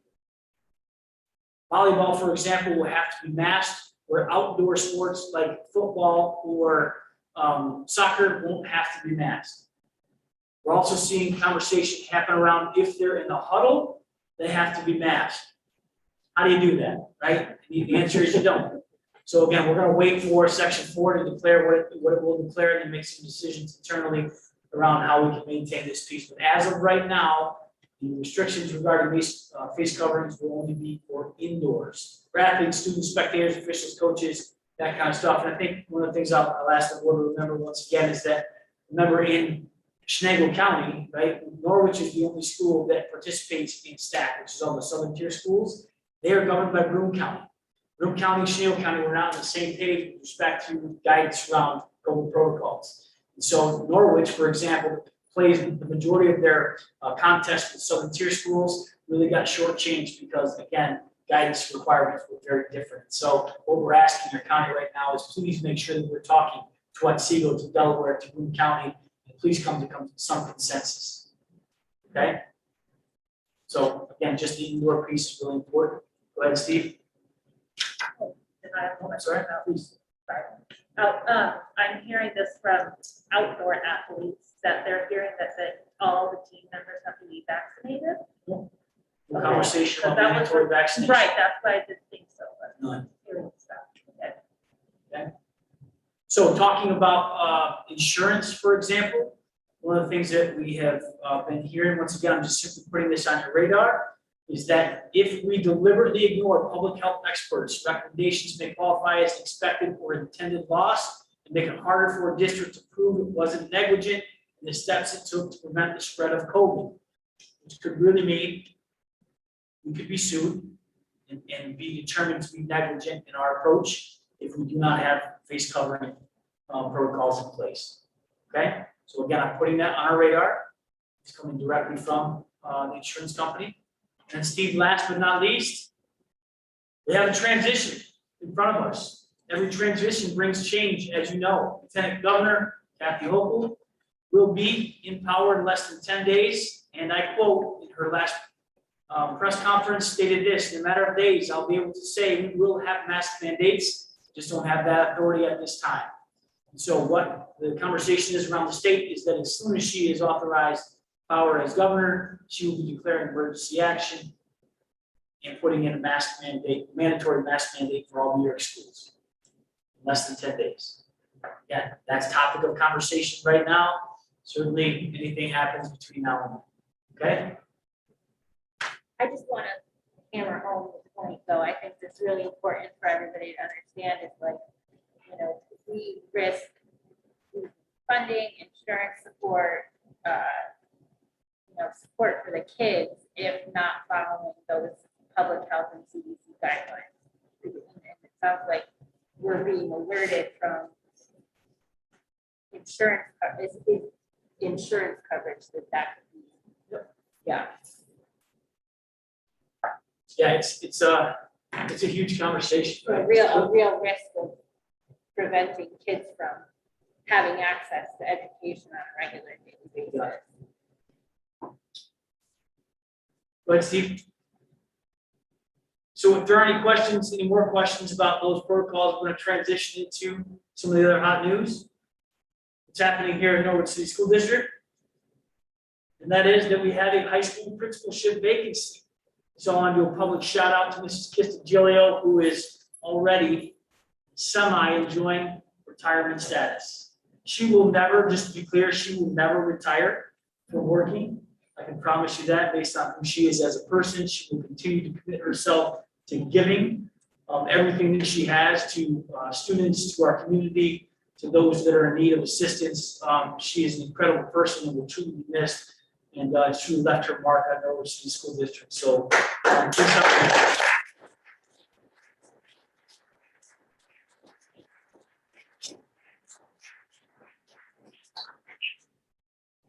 So this is one of those, when we think about forecasting, that wasn't on the horizon. So this adds, right, a little bit of a challenge when it comes to reopening under certain conditions, right, specifically the pandemic. And so we have a plan. And so Steve, next slide. We have appointed, not officially, unofficially, an interim high school principal, Mr. David Daniels, 28 years of high school principalship experience.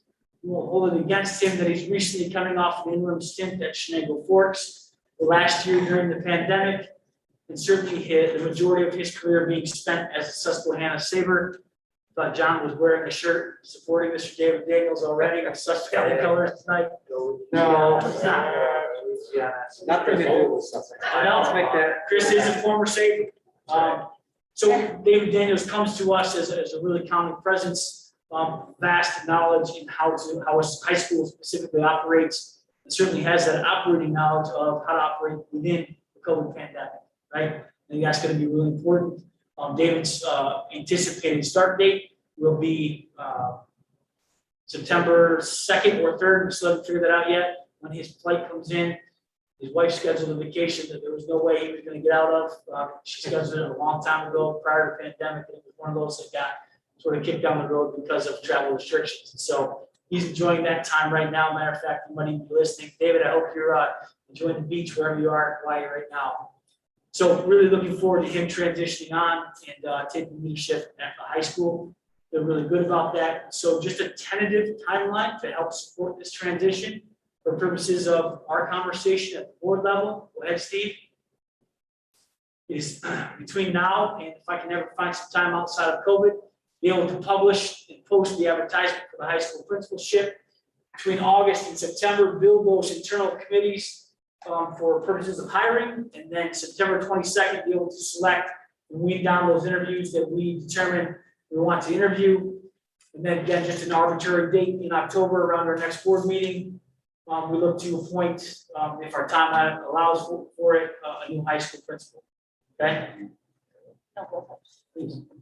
Do you expect to have Dave Daniels continue past that date for a transition? So in conversation with Dave, he's available to be able to spend some time mentoring, whatever capacity he needs to moving forward. So I don't have an expectation. It all depends on the level of candidacy that we see. Yeah. If we don't find the right candidate, we reopen and we continue to have Dave on for a little while and feel good about that. 2 questions. So is the recruitment, is it region-wide, statewide?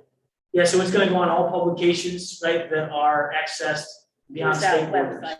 Yep, Okay. beyond state borders. Second question, you mentioned internal hiring committee, so there will be community members on the committees?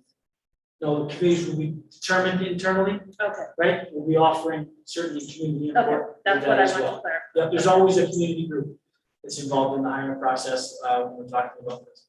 I shouldn't say always. Best practice says that those will be in place. Okay. Okay. So just some review for purposes of, again, thinking about the MTSS plan, the professional learning plan. There's a lot of confusion when it comes to stimulus funding. So I wanted to be able to discuss this in an open forum tonight with you. Talk about stimulus funding. The acronyms are SRSA and ARPA funding. Those are available for the next 2 to 3 years. They represent revenues that will be gone after that time. There are restrictions when it comes to what that funding can be used for. Remember that they are the equivalent to what we call grant funded positions. So we have to spend it out of our general fund and apply for reimbursement. We don't have any solid information yet on what that timetable looks like for once we apply for reimbursement, how soon we see that back in our account. Okay? The categories, once again, just in general, COVID response and learning loss. Those are the big areas that we are tasked with spending this money in. Okay? So we've created some positions that, again, don't intend to be supported by general fund or carried beyond the funding of this CIRSA and ARPA funding. Okay? So PLC partners, the MTSS coordinator, office managers, cleaning services, those are just a few of the areas that we anticipate being able to spend some of the monies afforded to us through this stimulus fund. Wellness centers is something that we're talking about through the district, really thinking about teachers, their staff agency, allowing them a place throughout the day to be able to seek refuge, maybe engage in some exercise, some yoga, some mindfulness, whatever that might be, but being very supportive of that, of staff wellness throughout the entire district. And again, thinking about telehealth access for both staff and students to an MD within 15 minutes with telehealth being provided to all of our nursing stations throughout the district. Just a few of the things that I wanted to refresh you on when we think about the areas that we are targeting for spending those stimulus funds. Yep. I'm smiling as but so telehealth, is UHS providing that or Bassett? Currently Bassett, because we have a Bassett position, that's our school Okay. doctor. Do they have the capacity to do it? Because I remember Jamie last year mentioning Bassett does Sherburne and they didn't have the capacity to take on more. So Yeah, so they reached out to us. Okay. So I'm going to make the assumption they have the capacity. Okay, And again, that was grant funded to be able to do that. okay, I think that's great. And cleaning services, I might have missed this at the July meeting. Whatever happened to the outsourcing of that? I remember Chris brought it up. Yep, so that's what I'm talking about when I say cleaning services. So we have, Okay, an RFP has been submitted Okay. for cleaning services, and we're taking a look at those in direct response to our inability to attract, right? Right. Custodial force, maintenance, that type of thing throughout the Thank you. district, okay? Any other questions on this slide? Great. So professional learning communities, you've certainly heard a lot about this, but I can tell you that when we think about structures that support learning, being able to leverage this within our negotiation process this past year and approve that with ratification of the NEO contract will be a game changer for this district. This is intentional, common time throughout the entire district for teachers in each building. This is 30 minutes committed 4 days a week to really looking at what teachers want students to know, how teachers measure learning, tapping into the collective abilities of those teachers, and then reflecting on that and continually making change and or intervening with respect to the needs of our students. When we think about recognizing what a post-pandemic school year looks like, we have no idea what those needs will be when those students walk through the door in September.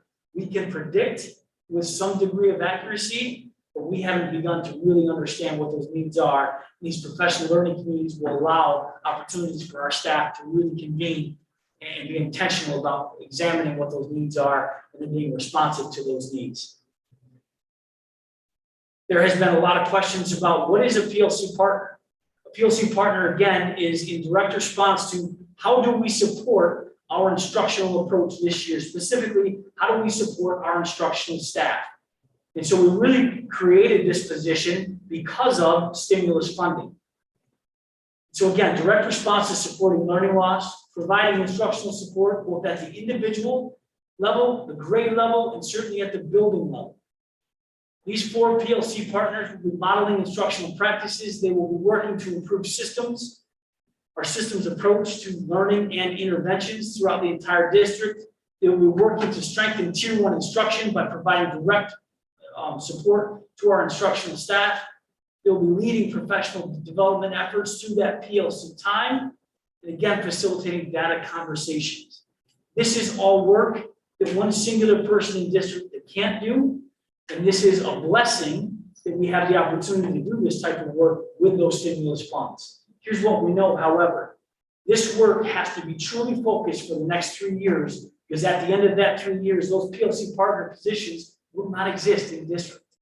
So our work has to be focused on systems approach, refining our systems so that by the end of the 3-year term, when those people walk out the door, they're either retired, move back into retirement, or seek employment elsewhere, that we have solid systems that those supports are no longer needed.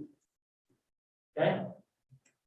So really wanted to touch on that just a little bit to review our intent with this. Again, we had about a microsecond to develop a plan to then submit to the New York State Education Department on how we would spend some of these stimulus monies, and by the way, forecast that over a 3-year time span. When I presented that to you, we talked about that being a living and breathing document. We can make addendums to that at any time if our course begins to change, or if one of our systems, we deem that as sort of a failed approach, we need to sort of pivot. Does that make sense? Awesome.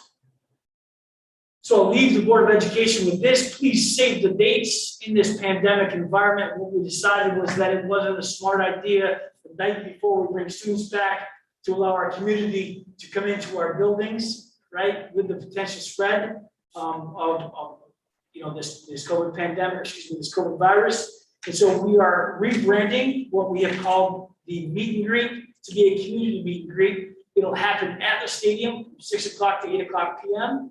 It will allow the district leadership team to roll out the mission and vision to our community and make those public commitments to our community. It will allow introductions of all of our new staff throughout the entire district that night to our community. It will allow opportunity for our building principals and leadership team to address our community and make some reassurances to them with respect to what the school year will hold. And then last but not least, Mr. Turnbull has volunteered to be in a dunk tank. And so I'd encourage the Board of Education to really start loosening their arms, because we're going to have some other events to allow some community engagement that night and really allow some collaboration to occur in a safer environment, again, being outside for that event.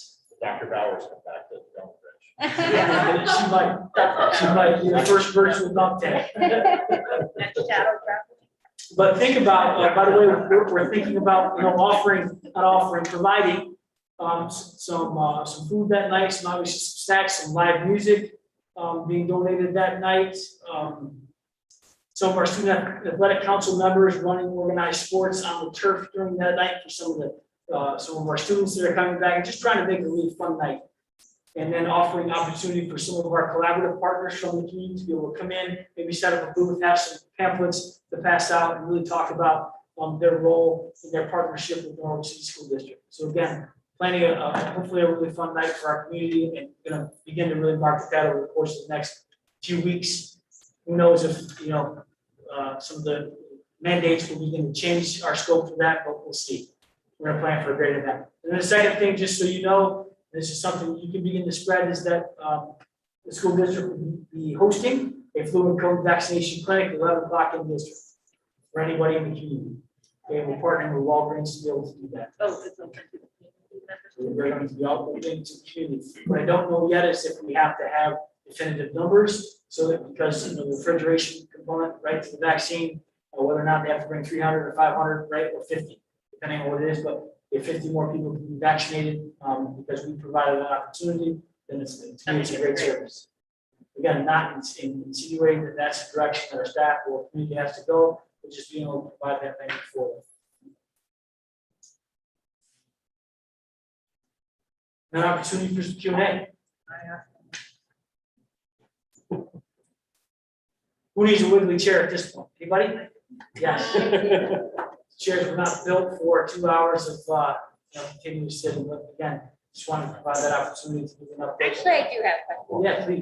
Do you anticipate offering a vaccine clinics if and when the FDA approves the younger kids and or the third booster? Yeah, so we're gonna work directly with our school physician to help make that decision. Okay. I don't know enough about it yet to be able to say we can provide that, especially with little guys that require different consent, right? Right. So Right. a lot of things to consider. I will say, I mean, none of us are perfect prognosticators, but the FDA is slated to approve the Pfizer vaccine as safe and ethical, not, in a formal way, right around the middle of September. So if we get word that's gonna happen, and it happens post September 15th, it might be nice to slide it, because then you're talking. I think there's gonna be a sense of security for a lot of people that might not have it now. So I'm not saying you have control over that with Walgreens, but if there's any opportunity, it might be nice. I can tell you that Walgreens has continued to offer partnerships throughout this pandemic, and I expect that to continue. I'll send them a postcard. Cool, thanks. Okay, so again, just another public update regarding some I think misconceptions around some of the conversations that we're having. There's a group in our community that is coined sort of a phrase, a name of their organization of BODY, Balance of Diversity for Youth. They're a community group expressing interest within the community, and they've expressed interest with the district to talk about some highly politicized topics. And so what I did was I invited them into the conversation. Some of those topics include critical race theory, sexualization of our youth, unbiased and morally safe classrooms, respect for authority, behavioral expectations, academic standards and procedures. And so a couple of weeks ago, because so many of their questions I thought had sort of this feel of board policy, I invited both my leadership team and board president Chris Soles to really listen in on the conversation to be able to sort of get a gauge on some of the concerns that this group has expressed. Okay, so since then, 22 questions. I've received a follow-up with 22 questions. Again, some very in-depth questions have been provided to me. And so I'll be communicating with the board regularly about some of these questions that this group is interested in talking about. And then really talking about, I think, taking the conversation to a place of what is the role of the school district, right, with respect to some of these more politicized or more social type issues that are occurring nationwide right now. And so really interested to see where this conversation takes us, trying to keep those doors of communication open to the best of our ability. And so what I would just remind the board is that I believe that my job as superintendent is to continue to listen, right? Not providing credence to a shared belief of any specific group, but again, just providing opportunity to think about what are the concerns of members of our community, and then thinking about how I can distill that down to ensure that our focus is on the education component of that versus what might be politicized outside of the school district. Okay? So I just want to again offer that as public comment. At the end of the day, with respect to policy, that decision-making will continue to reside with this Board of Education and the leadership team within Norwich City School District. Okay? And I just want to talk about what your role is in that conversation. And I plan, moving forward, I plan to draft a written response that I'll be sharing with you guys prior to it going out to this outside group known as BODY. Pending that written response to the 5 members of the BODY group that attended the meeting. Again, I think the intent is that they will bring it back to their group and be able to do a share out. Okay, so once I have 5 minutes to really put some thought into some of the very in-depth questions that they have provided, I'll be doing that in the very near future. So one of the tasks that I would ask the Board of Education to consider is tonight you will be approving the makeup of the subcommittee groups within the board. And one of the groups that I'm not familiar with purpose yet is this community action team. So I want to really talk about what is the role of the community action team and what might our role or the role of that subcommittee have in this conversation moving forward. Does that make sense? Again, not looking for any answers now, but really thinking about how we move forward and continue to think about community partnership.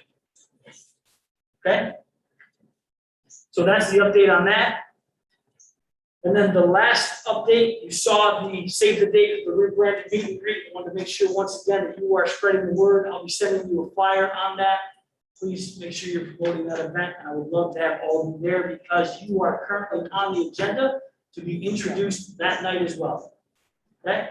Mr. President, if you'd like to make some remarks on that night, okay, I would encourage that too. Can we rewind just a little bit? Sure. Am I allowed to make a comment on the, okay. You know, I think with regard to the group that is on the agenda, I think my reaction to the situation is about, do we follow typical board procedure? Does any outside interest group that is highly politicized get the same amount of attention and the same amount of time with the same amount of questions, you know, with, you know, in terms of equity, because I do think that we need to be mindful about even how we spread our time as a board and district about what we do give attention to. And so I just hope in the future, for me, that we come up with some sort of standardized procedure in how we're going to approach when interest groups come to discuss things with the district. Just because I think that this isn't something that's going to end regardless of the group. I think that there's going to be, you know, a potential for there to be really hot topic issues to be continuously brought to the board. And I would hate to be seen as giving priority to one group over another. That's all I need to say. So my expectation moving forward is that regardless of the group, again, my responsibility to that is to be a listing body. Okay, so that's what I intend to do moving forward. If the board wants to move in a different direction with that, please advise. I'll follow. I think we should be a listening body. I agree with that. Personally, I'm one of seven. I don't think we shouldn't listen. I think the challenge is not every group that has a voice has the faculties or ability to be able to speak or even knows that they have that element. So to Kiernan's point, I think providing some ability for people to understand, should they have a need or if they have a question, that's an outlet or an ability that they have would be appreciative, because I don't think many people understand that that's their path. They would think they would come to this meeting, put their name on public comment, they'd say something, and that's how they'd be heard. So I would say the same. Accessibility for all, which it is. I don't think we've ever turned anyone down, so I don't want to say that. Yeah, and But I want people to understand that it's there. Maybe this is the forum we're saying that right now, but I want to make sure there's accessibility for all groups. Again, I'll say it one more time. We've not ever not done that. People don't. Great. Anything else? Excellent. Thank you very much. All right, let's conclude this. All right, we're on to item number 6 on the agenda, the consent items. At this time, I'll seek a motion to approve the special education preschool special education reports. Motion. Moved by Brian Burton. Second. Second by John Williams. Any discussion? All those in favor? Aye. Any opposed? Carried. I'll seek a motion to approve the BOCE supplemental bills 2 and 3. Motion. Second. Okay, moved by Brian Burton, second by Brian Reed. Any discussion? All those in favor? Aye. Opposed? Carried. Action items. I'll entertain a motion to approve the NCSB instructional calendar. It's recommended that the Board of Education approve the attached revised calendar. I'll move motion. Moved by John Williams. Second by Clyde Birch. Any discussion? What are the changes? Like the Thanksgiving break, right? Thanksgiving break? Oh, Any further discussion or questions?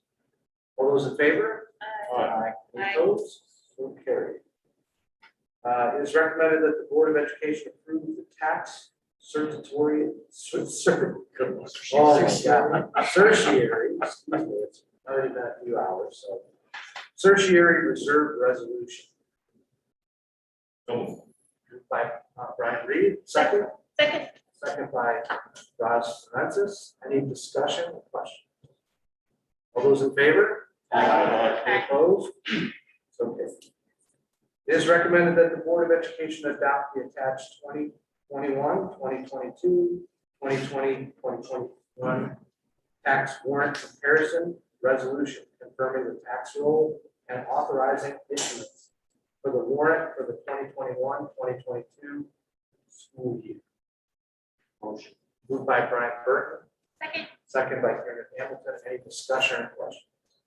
Just say, I don't think you got a chance to go through the review, but kind of what we've been preaching all along is trying to keep that levy flat.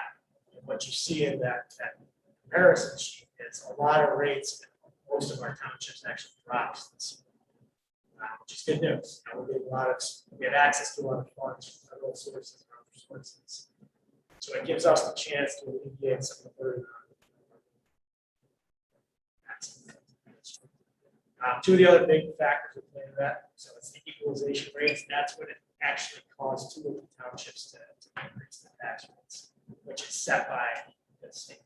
So the district doesn't play a role in two of the other biggest factors, the other being the assessments.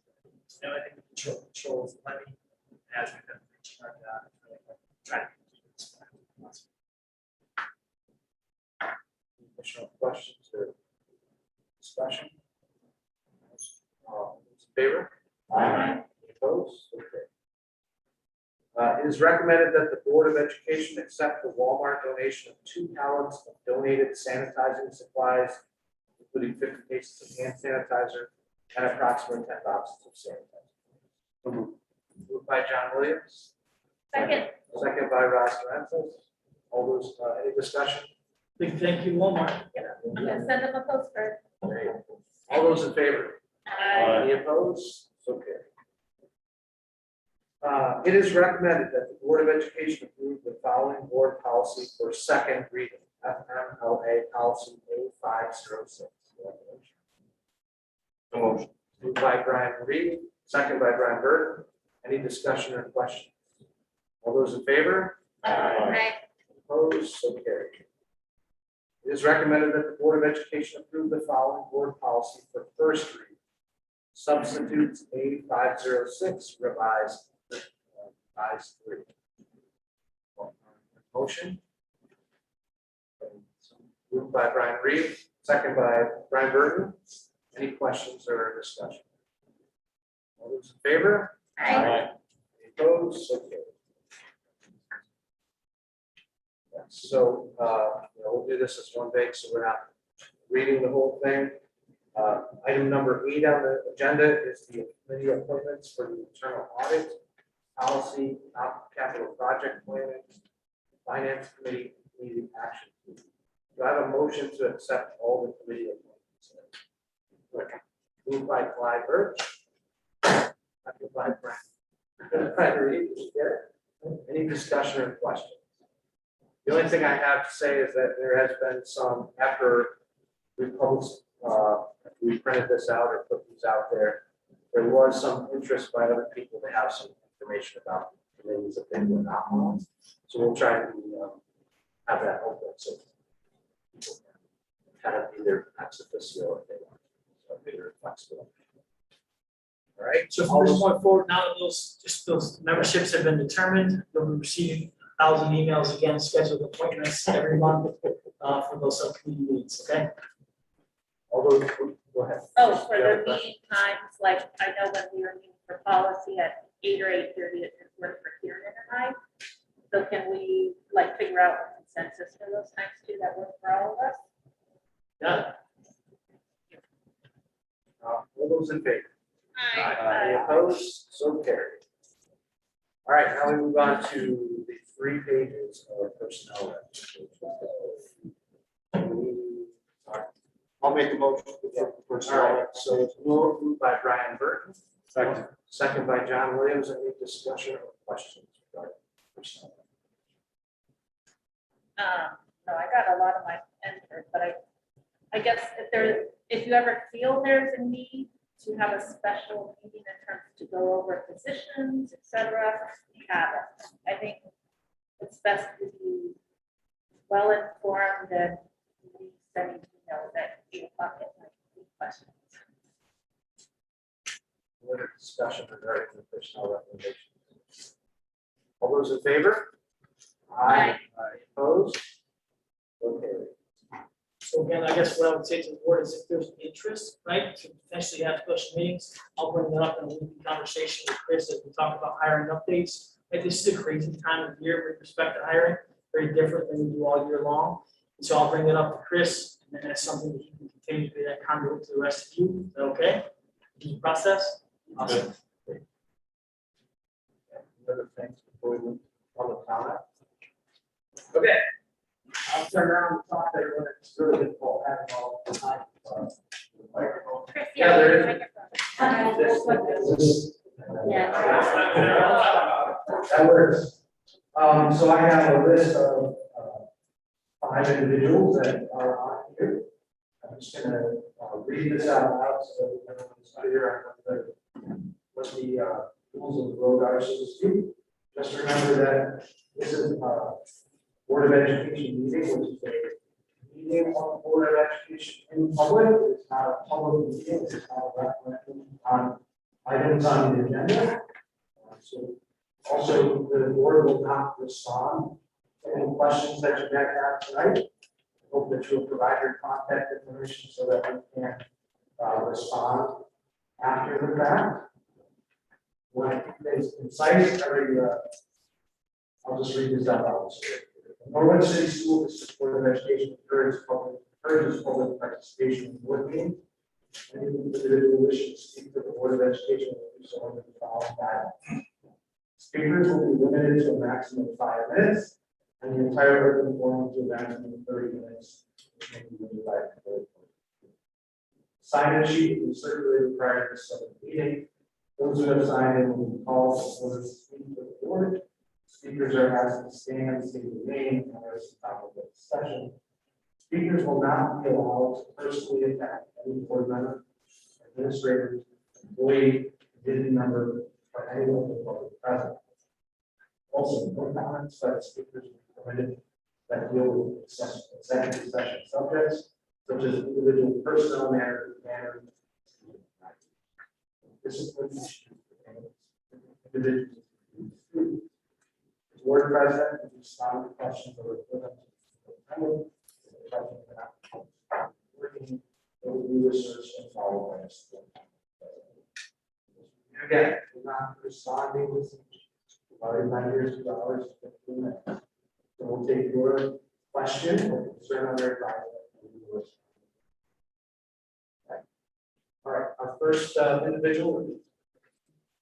Yeah, so we would ask that you would come up to the microphone that our presenters have spoken at, so that we can all look at you and give you eye contact.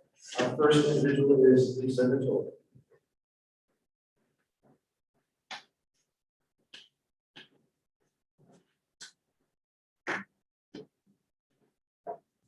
All right, so we just had to make an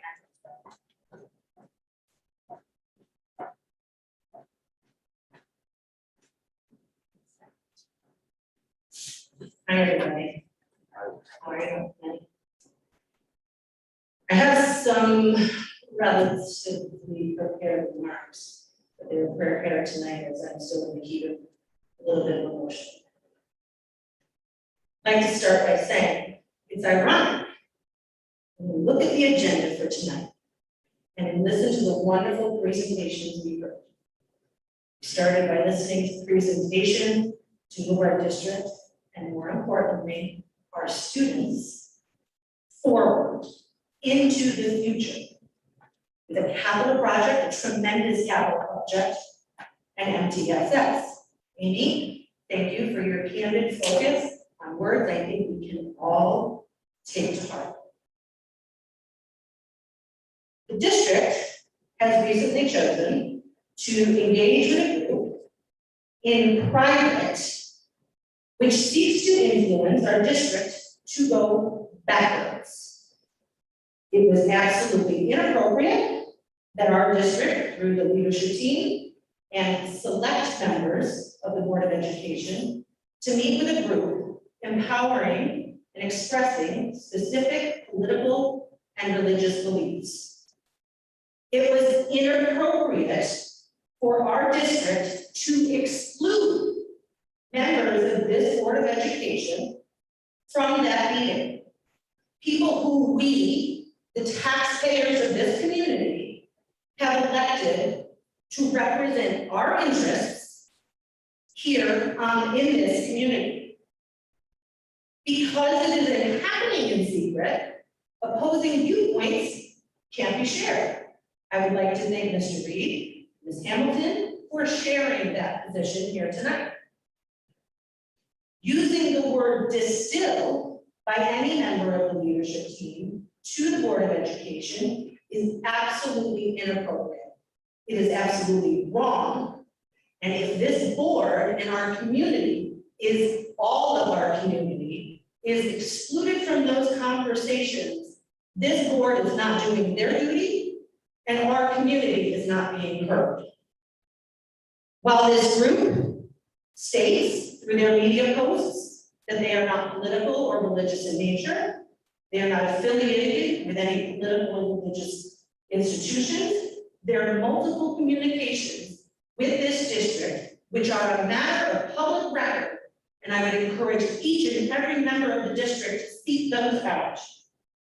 They are filled with specific reference to polarizing issues. Just stating on some public forum that no, it's not, it doesn't negate the value of the words you use. They are without question politically and religiously affiliated. Their communications are filled with, to the district, their communications to the district are filled with targeted attention to Rainbow Mondays, to Breonna Taylor, to George Floyd, very polarizing and intimate issues within this community and our society. Just saying, no, it's not, does nothing to reduce the value of the words you use. This attempt by this group to influence this community board and our educators in private is inappropriate, and it is discriminatory against the groups that are addressed and raised in those letters. Ultimately, what they have sought in their various letters and meetings with this district is to have this district engage in a fact-finding mission at a cost to the district to prove their pre-established conclusions. As a taxpayer, as a parent, as a lawyer for children, that's all I do.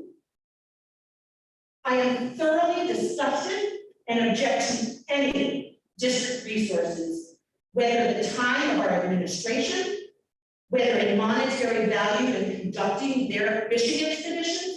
I'm thoroughly disgusted that any resources would be used. By meeting with this group, giving them a prioritized seat at the table, without an equal voice on the other side, this administration and this board has sent a chill through the hearts of many, many people in this community, including our students. Any future meetings whatsoever, any future communications should be conducted in public, not distilled, not private, and must be on notice to the public. I stand here tonight because the district's engagement with this group strikes fear in the hearts and logical minds of many, many taxpayers, voters, parents, allies, advocates, teachers, staff, and most importantly, most crucially, our students. Thank you for your time.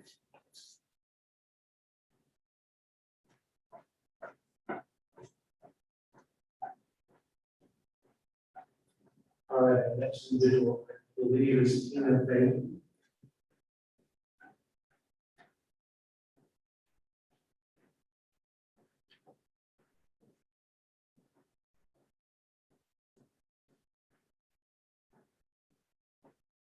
Hi, I'm not sure if you read your email, but I sent you several.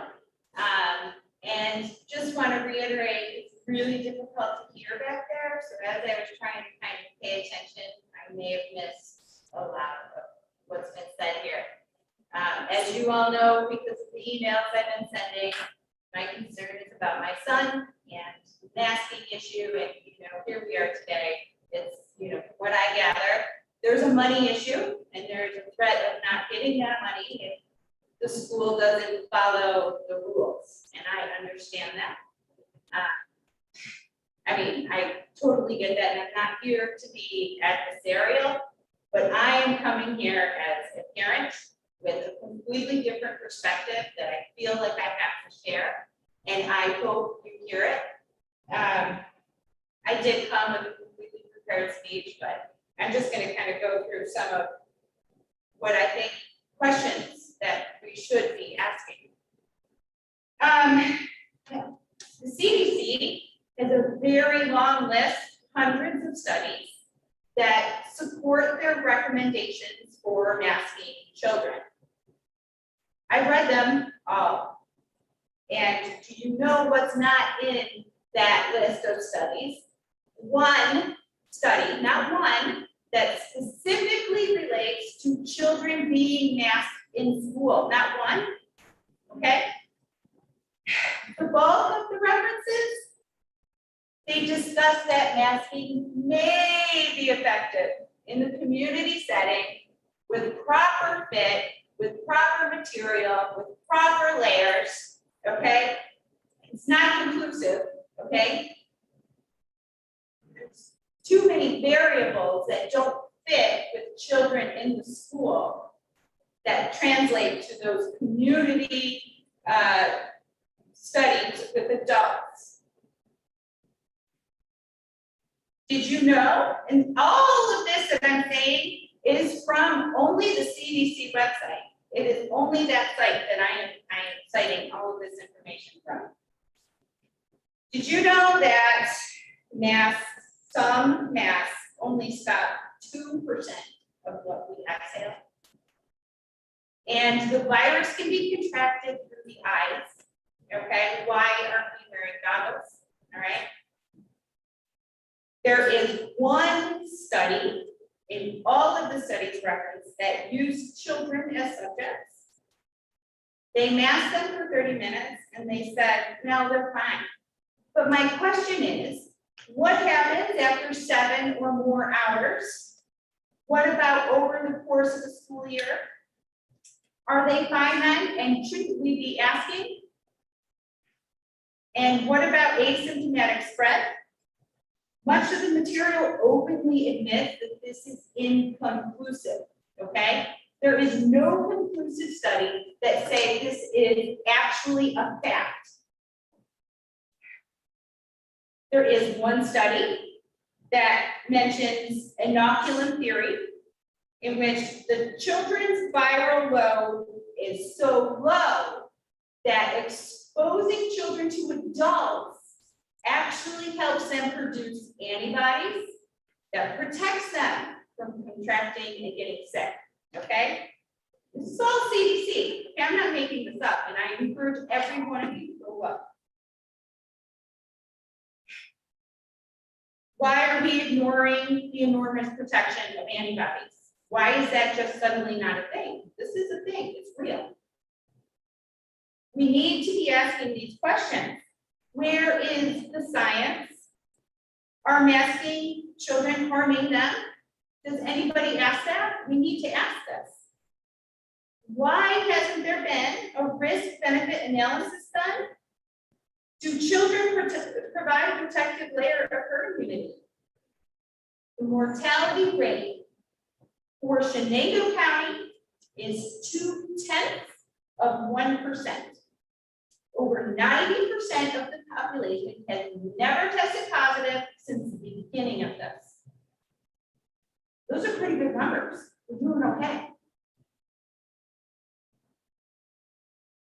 And the Delta variant that everybody's afraid of, well, I want to know, are we testing for that particular variant here locally? Are we? And did you know that the CDC and the FDA have recalled their testing? It's on their website. They're recalling it to December 21, because there are too many false results. Okay, so if they're recalling their testing because it's faulty, how can we make decisions on cases? At what point do we start asking logical questions? And as you all know that I've said, my son, he suffered this, headaches, disorientation, dizziness, fatigue, lethargy, and excessive sleeping last year. And when school ended, all of his problems went away instantaneously, last week of school. I am asking for you to ask our public health officials for the specific scientific evidence that masking children in schools is justified and that it is not harming them. And I just want to know, are you willing to ask those questions? That's all I want.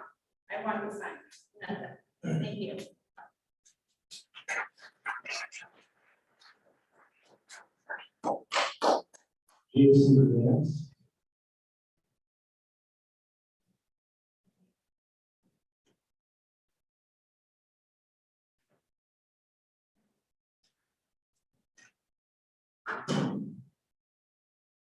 Big room.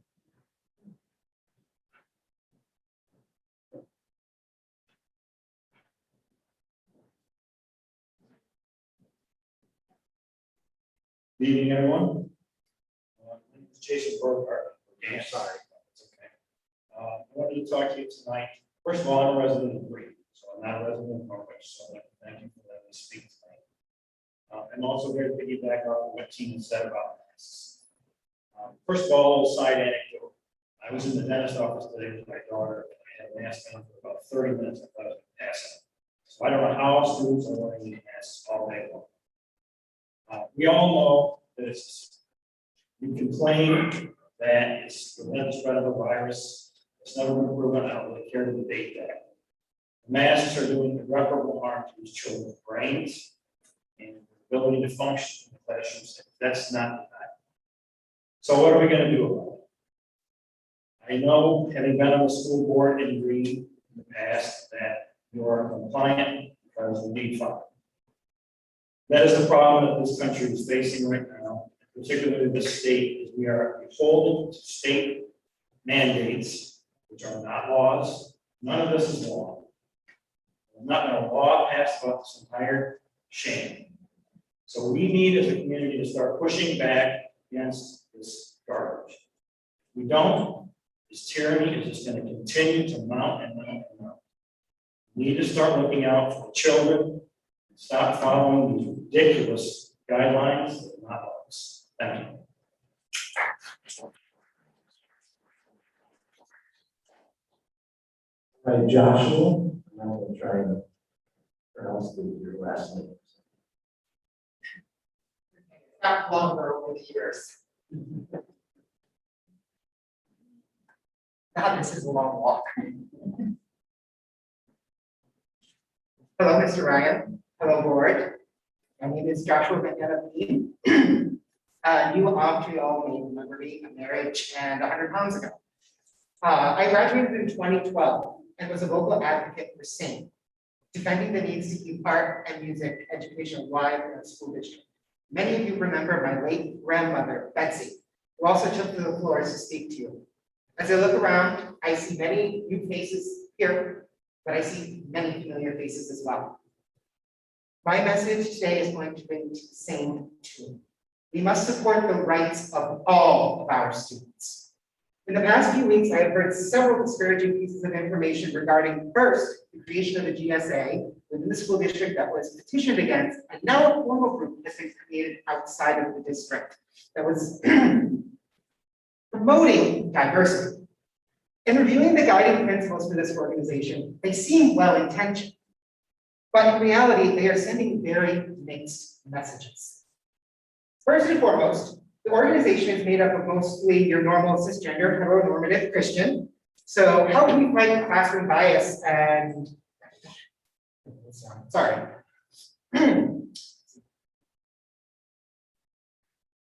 I apologize. Yes, how can you fight classroom bias and support diversity of religious beliefs without having that representation in your group?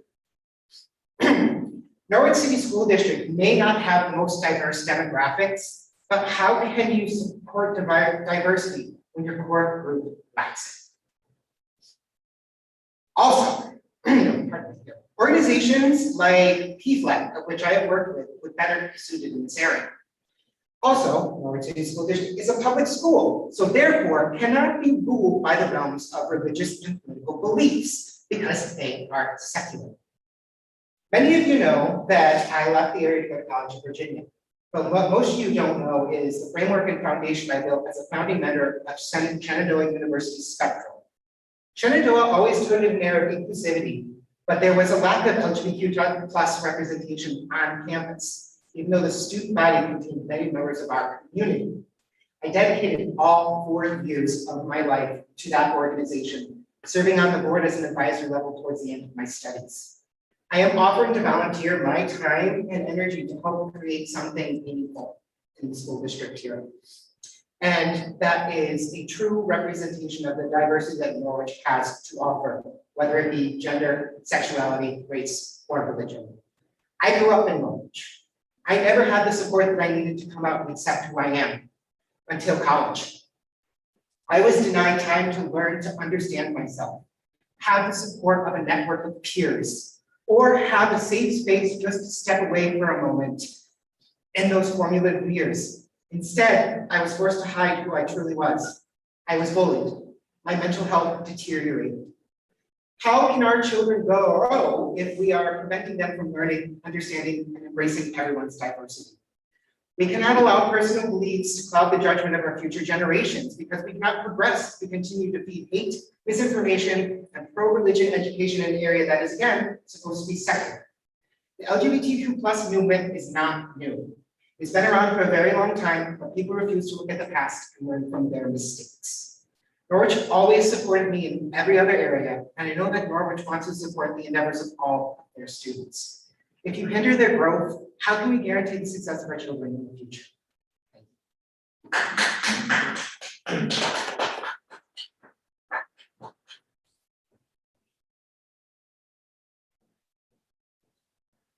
Bridget Dexter.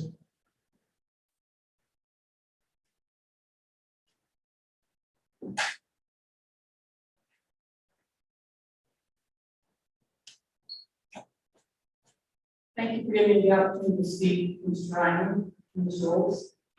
I wasn't originally going to speak tonight, but I felt like I needed to clarify some things that have been misrepresented about our group.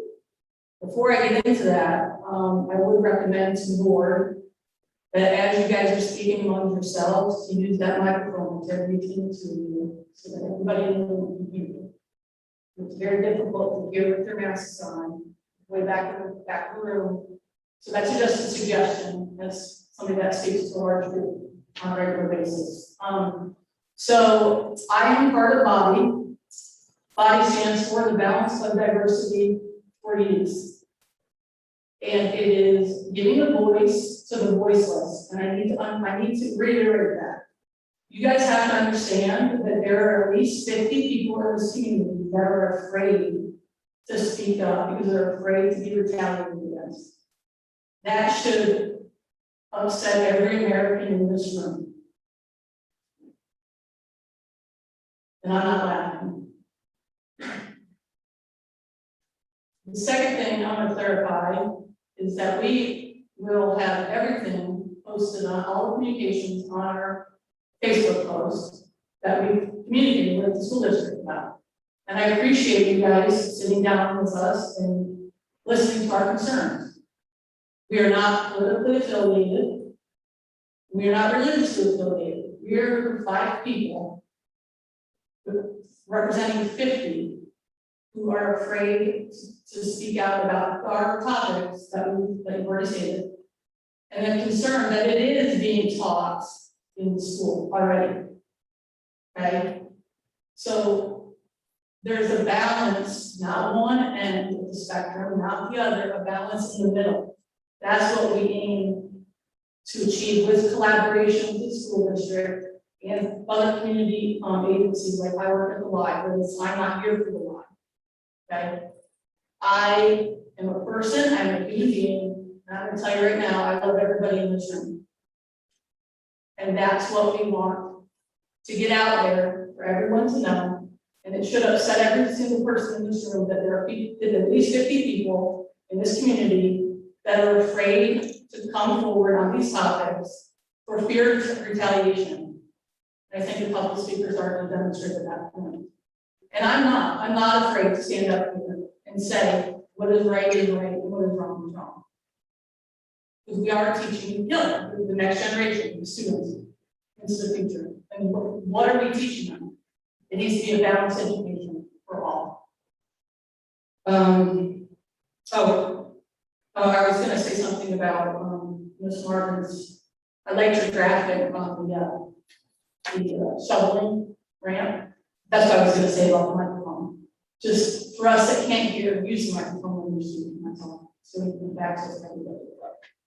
That's all I wanted to say, and I appreciate you, giving me the opportunity to speak. Thank you.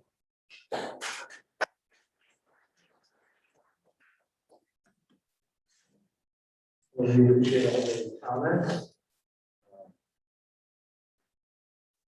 I think that, we have contact information. Okay. I will entertain a motion for adjournment. Second, third, fourth. Any discussion? All in favor?